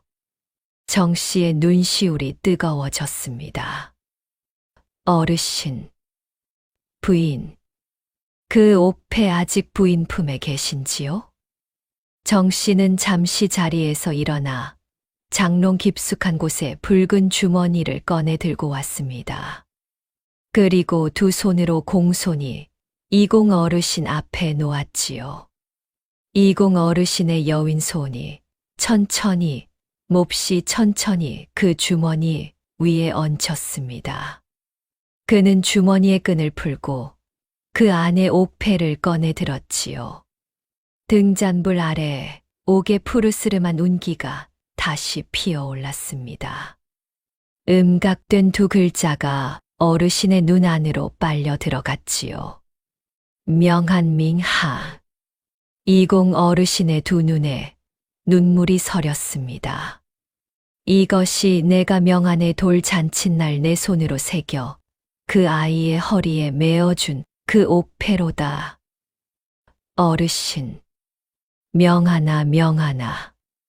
이공 어르신은 옥패를 가슴 한가운데로 끌어안고 고개를 숙였습니다. 그 큰 체구의 노인이 가난한 과부의 단칸방 안에서 소리 없이 어깨를 떨었지요. 정 씨는 차마 고개를 들 수 없었습니다. 그녀는 두 손을 무릎에 얹은 채 자신의 발치에서 울고 있는 준이의 작은 머리만을 가만히 쓰다듬고 있었지요. 어르신 제가 아드님이신 줄 꿈에도 모르고 그저 마지막 배 한 필로 수의를 지어. 부인, 이공 어르신이 고개를 들었지요. 그대는 내 아들을 길 가다 죽은 거지로 대하지 않고 한 사람의 어른으로 한 집안의 자식으로 대해 주셨소. 그는 천천히 자리에서 일어섰습니다. 부인, 내 아들이 묻힌 자리로 나를 인도해 주시겠소? 정 씨는 고개를 숙이며 예, 어르신 하고 대답했지요. 그리고 준이의 손을 잡고 앞장을 서기 시작했습니다. 마을 사람들 가운데로 난 눈길을 흰 수염의 노인과 가난한 과부 모자가 나란히 걸어 올라갔습니다. 마을 사람들은 모두 집 앞에 나와 서서 소리 없이 그 행렬을 지켜보았지요. 몇몇 할머니들은 이미 치마 자락으로 눈시울을 적시고 있었습니다. 뒷산, 양지 바른 자락의 소나무, 두 그루 밑, 남편 김서방의 무덤 옆에 이름 없는 새 무덤이 나란히 자리하고 있었지요. 그 위에는 돌 몇 개가 가지런히 얹혀 있었고 시든 들풀 한 가지가 바람에 흔들리고 있었습니다. 이공 어르신은 그 무덤 앞에 다다르자 잠시 걸음을 멈추었지요. 그리고 백발의 머리를 천천히 숙였습니다. 명하나 이 못난 아비가, 이 늙은이가 17 해만에야 너의 자리에. 그는 그대로 무릎을 꿇고 눈 쌓인 흙바닥에 이마를 찧었습니다. 명하나, 내 자식, 내 자식아. 그 큰 체구의 노인이 새벽 눈반 위에 엎드려 통곡하는 소리가 산등성이를 타고 메아리처럼 번졌지요. 정 씨는 그 모습을 참아 보지 못하고 고개를 돌렸고 춘덕 할매는 언제 따라 올라왔는지 한쪽에서 치마 자락으로 연신 눈을 훔쳤습니다. 이공 어르신은 그대로 한 시즌이 넘게 통곡을 하셨지요. 그러다 겨우 몸을 일으켜 옆에 남편 김서방의 무덤을 향해 깊이 절을 2번 올렸습니다. 김서방이라 하였던가 부인의 망부시여. 내 자식이 지압이 되시는 분 곁에 이리 나란히 쉬고 있는 것을 이제야 알았소이다. 감사하오, 감사하오. 그러곤 정씨를 돌아보며 허리를 깊이 숙였지요. 부인, 이 늙은이의 절은 다 받으셔도 부족하오. 부인은 내 아들의 마지막 옷을 지어주신 은인이자 내 아들을 사람답게 배웅해 주신 분이시오. 어르신 가당치 않사옵니다. 일어나소서서. 정씨는 차마 그 자리에서 어르신의 절을 그대로 받을 수 없어 함께 절을 올렸습니다. 2 사람의 절이 새 무덤 앞에 겹쳐졌지요. 뒤에서 이공 어르신을 모셔온 장년의 선비가 다가와 허리를 숙였습니다. 어르신, 한양으로 서둘러 기별을 보내 예조리 사에서 새 비석을 준비시키도록 하겠사옵니다. 그리하오. 그리고 이 2 무덤, 내 아들과 김서방의 망부왕후까지 관리하는 이 없이 두지 말라. 한 해 한 번의 신묘와 제사는 이제부터 내 집안이 함께 맡겠다고 이르라. 예, 어르신. 이공 어르신은 다시 정씨를 바라보며 낮은 목소리로 말했지요. 부인, 내려가서 다시 이야기 좀 나눕시다. 부인께서 이 100일 동안 품으셨던 짐들을 이제는 이 늙은이가 덜어드려야 할 때인 듯하여. 눈 쌓인 산길을 다시 내려가는 길, 정씨의 마음 안에서는 한 가지 질문이 작게 울렸습니다. 나에게 이런 일이 정말로 벌어지고 있는 것일까? 그녀의 등 뒤로 2 개의 무덤은 이제 흰 눈에 덮여 조용히 빛나고 있었지요. 초가집으로 돌아온 이공 어르신은 정씨가 내민 쑥뿌리국 한 사발을 아무 말 없이 받아드셨지요. 고을원님의 잔치상도 마다하신 적 있던 그 어르신이 가난한 과부의 단칸방 한가운데서 풀뿌리국을 천천히 떠넘기셨습니다. 부인, 이 국 내 아들이 마지막 사흘 즈음 저 눈밭에서 생각한 것이 있었다면 필시 이런 국이었으리라 싶소이다. 어르신 그런 말씀. 아니요. 내 아들 명한이가 내 앞에선 귀한 대접만 받고 자랐지요. 그 아이가 집을 나가 떠돌면서 제일 먼저 배운 것이 세상 사람이 먹는 국 한 사발의 맛이었을 것이요. 내가 그것을 가르치지 못하여 그 아이가 그토록 오래 떠돌았는지도 모르겠소이다. 이공 어르신의 목소리가 낮게 잦아들었지요. 장년의 선비가 옆에서 눈가를 훔치며 어르신의 손에 수건 한 장을 건네드렸습니다. 명한이 17해 전 내게 이르기를 아버지는 벼슬길과 가문만 보시고 사람 하나를 보지 못하십니다라 하였소. 내 그때 그 아이의 등을 떠밀듯 호통을 쳤지요. 그 아이가 쌀이문을 박차고 나간 뒤 나는 그 말을 한시도 잊은 날이 없었소이다. 한양 궁궐 담장 안에서 사람을 보지 못한 아비 하나가 그 말을 팔도 산천에 내걸어 놓고 아들을 찾아 돌아다녔던 것이지요. 정씨는 고개를 숙이고 그저 듣고만 있었습니다.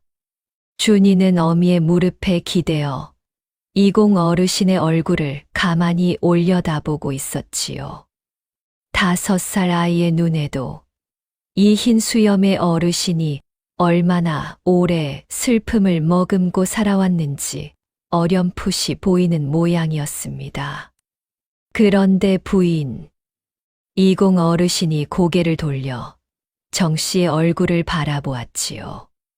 내 마을로 들어오는 길에 한 가지 사나운 소리를 얻어들었소. 이 마을에 최진사라 하는 자가 있는데 부인께서 이 집 집문서를 담보로 빚을 쓰시고 오늘이 바로 그 기한 마지막 날이라 하더이다. 사실이옵니까? 정 씨의 얼굴이 굳었습니다. 어르신, 그 일은 부인께서 대답하시지 않아도 이미 나는 들었소. 그리고 그 자가 이 100일 동안 부인을 어찌 대하였는지도. 이공 어르신이 작년의 선비를 돌아보며 나직하게 일렀지요. 윤서방. 예, 어르신. 지금 바로 관아 현감에게 가서 한양 종친부의 이름으로 문서 한 장을 건네게. 그 안에 최진사라 하는 자에 대한 조사를 하명한다 적고 내 친히 서명하리라. 빚을 빙자하여 한 과부의 집문서를 협박으로 빼앗으려 한 일, 그 시신을 두고 짓거린 말 한마디 한마디까지 모두 밝혀 법대로 처결하라 하게. 예, 어르신. 즉시 움직이겠사옵니다. 윤서방이라 불린 작년의 선비는 허리를 깊이 숙인 뒤 곧바로 쌀이문을 나섰습니다. 가마 옆에 대기하고 있던 종자 2사람이 그를 호위하며 눈길을 가르고 관아 쪽으로 떠났지요. 그 광경을 멀리서 지켜보던 마을 사람들 사이에서 누군가 낮게 속삭였습니다. 최진사가 오늘 제 발로 들어왔던 그 자리가, 저기. 말하는 이의 손가락 끝에 최진사의 집 대문이 급하게 닫히는 모습이 보였지요. 그러나 이미 때가 늦었습니다. 관아의 포졸들이 종친부의 문서를 받아들고 해 넘어가기 전에 최진사의 집 대문을 박차고 들어간 것이지요. 그날 저녁 최진사는 포승에 묶인 채 관아로 끌려갔습니다. 그의 기름진 상투는 흐트러졌고 허리춤의 금 놀이개는 포졸의 손에 압수되었지요. 그간 그가 협박과 고리대금으로 뜯어낸 마을 사람들의 원성이 한꺼번에 관아 마당에 쏟아졌습니다. 며칠 뒤 최진사에게는 곤장 30대와 먼 북쪽 변방으로의 유배형이 내려졌지요. 그가 탐내던 정 씨의 초가집 집문서는 이공 어르신의 손을 거쳐 다시 정 씨의 품으로 돌아왔습니다. 그간 그의 손에 넘어갔던 마을 사람들의 땅과 빈문서 또한 하나하나 제자리로 돌아갔지요. 최진사의 비대한 등허리 위로 곤장이 떨어지던 그 순간 마을 사람들은 하나같이 수군거렸습니다. 이것이 바로 하늘의 이치라는 것이제. 약한 자 울리면 울린 만큼 제가 돌려받는 법이요. 정씨 과부의 그 마음이 결국 이 마을의 묵은 때까지 씻어내었구먼. 한편 이공 어르신은 정씨 모자를 더 이상 이 초가집에 두지 않겠다 하셨습니다. 그러나 정씨는 정중히 사양하였지요. 어르신, 저와 준이는 이 집이 비록 기운 초가이오나 저희 남편이 손수 얹은 지붕이요. 제 어머니께서 보내주신 혼수가 들어있는 자리이옵니다. 한양의 비단 이불이 아무리 따뜻하다 한들 저희 모자에게는 이 단칸 방이 편안하옵니다. 그러시겠구려. 이공 어르신은 잠시 생각하시다 고개를 끄덕이셨습니다.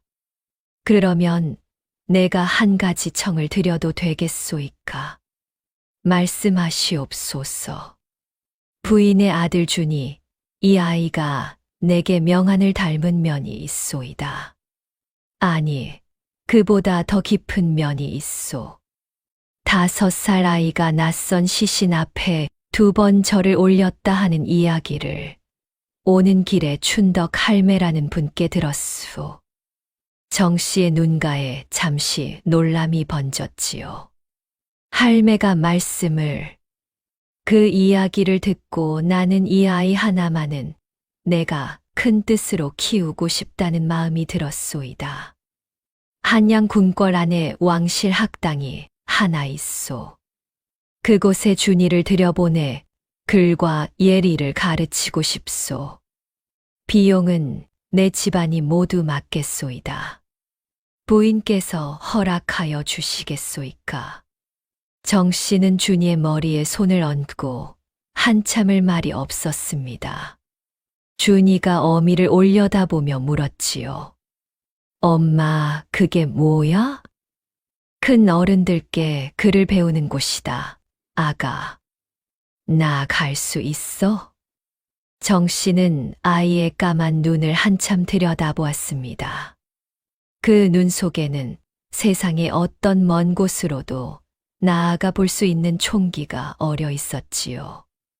그녀는 천천히 고개를 끄덕였습니다. 어르신, 제 아이가 한양에서 글을 배우는 것이 어찌 제가 마다할 일이겠사옵니까? 다만 한 가지만 말씀하시오. 이 아이가 한양에 가서 자라더라도 제 아비의 묘, 그리고 아드님이신 명한 어르신의 묘, 이 2자리에 1년에 한 번은 내려와 절을 올리게 하여 주시옵소서. 여부가 있겠소. 내 집안의 대소사보다 먼저 그 일을 하게 하겠소이다. 이공 어르신은 곧 품속에서 한 장의 문서를 꺼내 먹과 붓을 청하였지요. 그 자리에서 준이를 당신의 종친부에 양손양순으로 올리는 문서를 쓰셨습니다. 성을 이리로 내리고 이름을 준준으로 지으셨지요. 이준리준, 이 아이의 이름은 이제 이준이요. 어미의 곁에 살면서도 내 집안의 이름을 한 글자 빌려 쓰는 것이요. 어르신의 은혜를 제가 어찌 다 갚사오리까. 부인, 내가 부인께 갚아야 할 것이요. 부인이 내게 갚으실 일이 아니요. 이공 어르신은 그렇게 말씀하시고 그 자리에서 깊이 허리를 숙여 정 씨에게 한 번 더 예를 올렸습니다. 그해 봄, 눈이 녹고 산나물이 돋기 시작할 즈음, 준이는 한양으로 올라갔지요. 배굴리의 쌀이문 앞에서 어미와 아들은 오래도록 서로의 손을 놓지 못하였습니다. 그러나 준이의 눈에는 눈물이 없었지요. 5살 어린 것이 어미의 손을 꼭 쥐며 말했습니다. 엄마, 나 글 많이 배우고 꼭 돌아올게. 그래, 아가. 엄마 여기서 기다릴게. 그저 몸 건강하거라. 정 씨는 쌀이문 앞에 서서 아이를 태운 가마가 마을 어귀 너머로 사라질 때까지 눈을 떼지 못했지요. 그녀의 뒤에는 춘덕 할매가 말없이 서 있었습니다. 그로부터 세월이 흘렀지요. 준이 아니 이준은 한양의 왕실 학당에서 글을 배웠습니다. 어려서부터 이미 남다른 총기를 지녔던 아이라 그 학문은 해가 갈수록 깊어졌지요. 이공 어르신은 그 아이를 친손자 이상으로 돌보셨고 아이는 매해 봄과 가을 2차례씩 배굴리에 내려와 아비의 묘와 이명한 어르신의 묘 앞에 절을 올렸습니다. 정 씨는 그 세월 동안에도 화려한 비단옷을 걸치지 않았지요.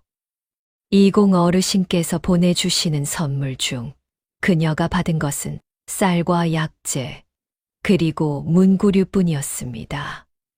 비단과 놀이개는 모두 돌려보내며 저에게는 이 회색 무명한 벌이 가장 편하옵니다. 하고 담담히 고하였지요. 춘덕 할매는 여전히 이 마을 저 마을을 돌며 장을 보러 다녔습니다. 다만 예전처럼 보따리 안에 팔 물건을 넣어 다니지 않고 정씨 대신 전국 방방곡곡의 소식을 모아오는 심부름꾼 역할을 맡으셨지요. 이공 어르신이 집안 사람 대하듯 그 할매에게 해마다 쌀과 비단 한 필씩을 내리신 것은 마을 안에서도 한참을 회자되는 이야기가 되었습니다. 그리고 15해가 흘렀지요. 20살이 된 이주는 그해 봄 왕실의 시험을 치렀습니다.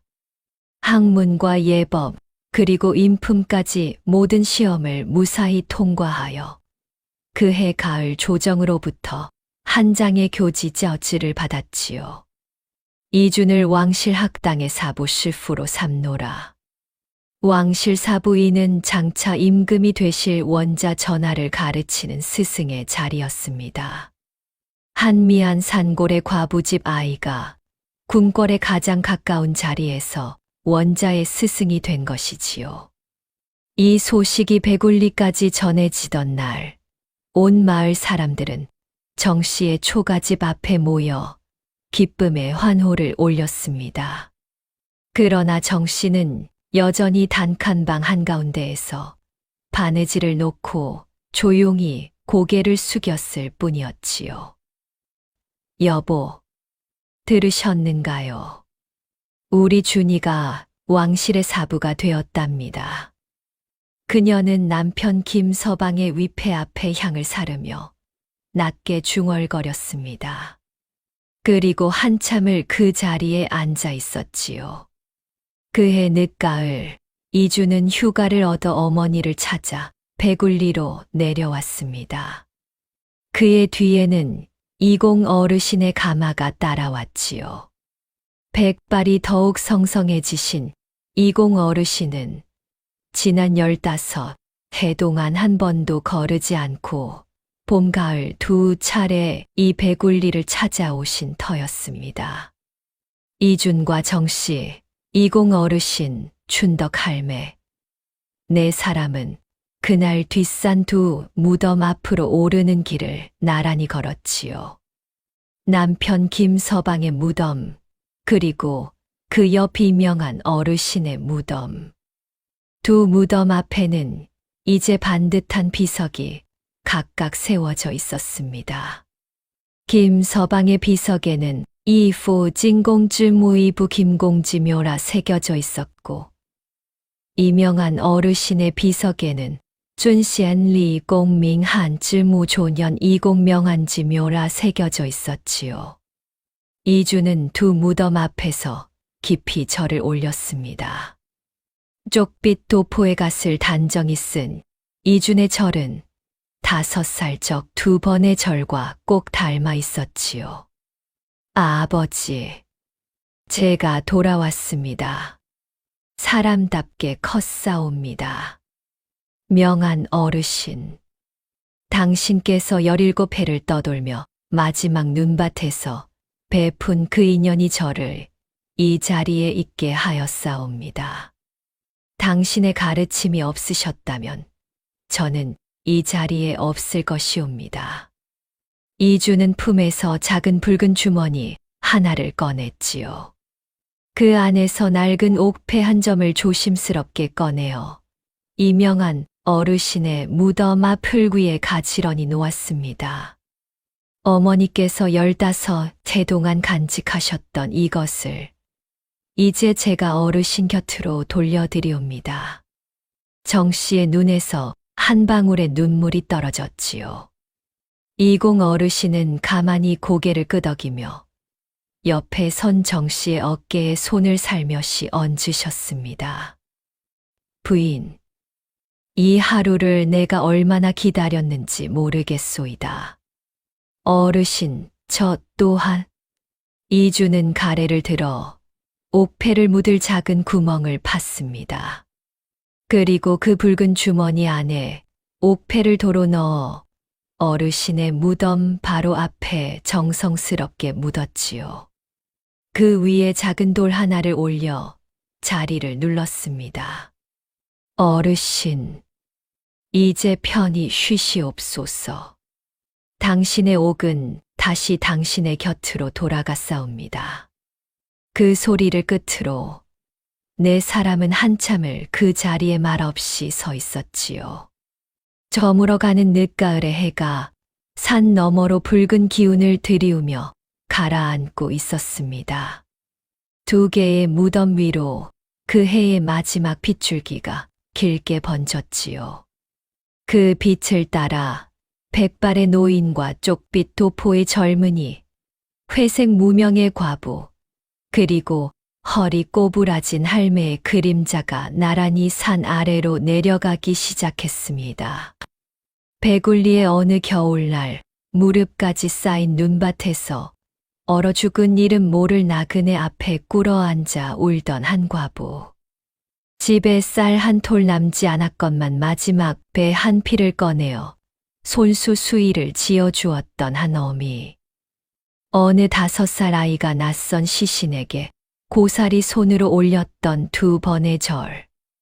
그 작은 마음 하나가 한 사람의 인생을 일으키고 한 가문을 부활시키고 끝내는 한 마을 전체의 묵은 울분까지 말끔히 씻어냈다 하니 옛 어른들께서 말씀하시길 사람의 속에 든 것은 결코 없어지지 않는다 하였지요. 오늘 한 줌의 흙을 쌓은 그 손은 훗날 반드시 한 채의 집을 올리게 된다 하였습니다. 덕대은 감추려 해도 감추어지지 않고 재앙은 숨기려 해도 숨겨지지 않는 법이니 착한 마음 한 자락이 쌓이고 쌓이면 결국 그 사람의 운명을 세우는 석가래가 되는 것입니다. 이 이야기를 보시는 여러분의 삶에도 부디 남이 알아주지 않아도 조용히 행하시는 그 한 자락의 덕이 머지않아 큰 복으로 되돌아오시기를 바라옵니다. 오늘의 야담 여기서 마치겠사옵니다. 긴 이야기를 끝까지 함께해 주신 여러분께 깊이 감사드리오며 구독과 좋아요 그리고 다음 이야기로 또 뵙겠사옵니다.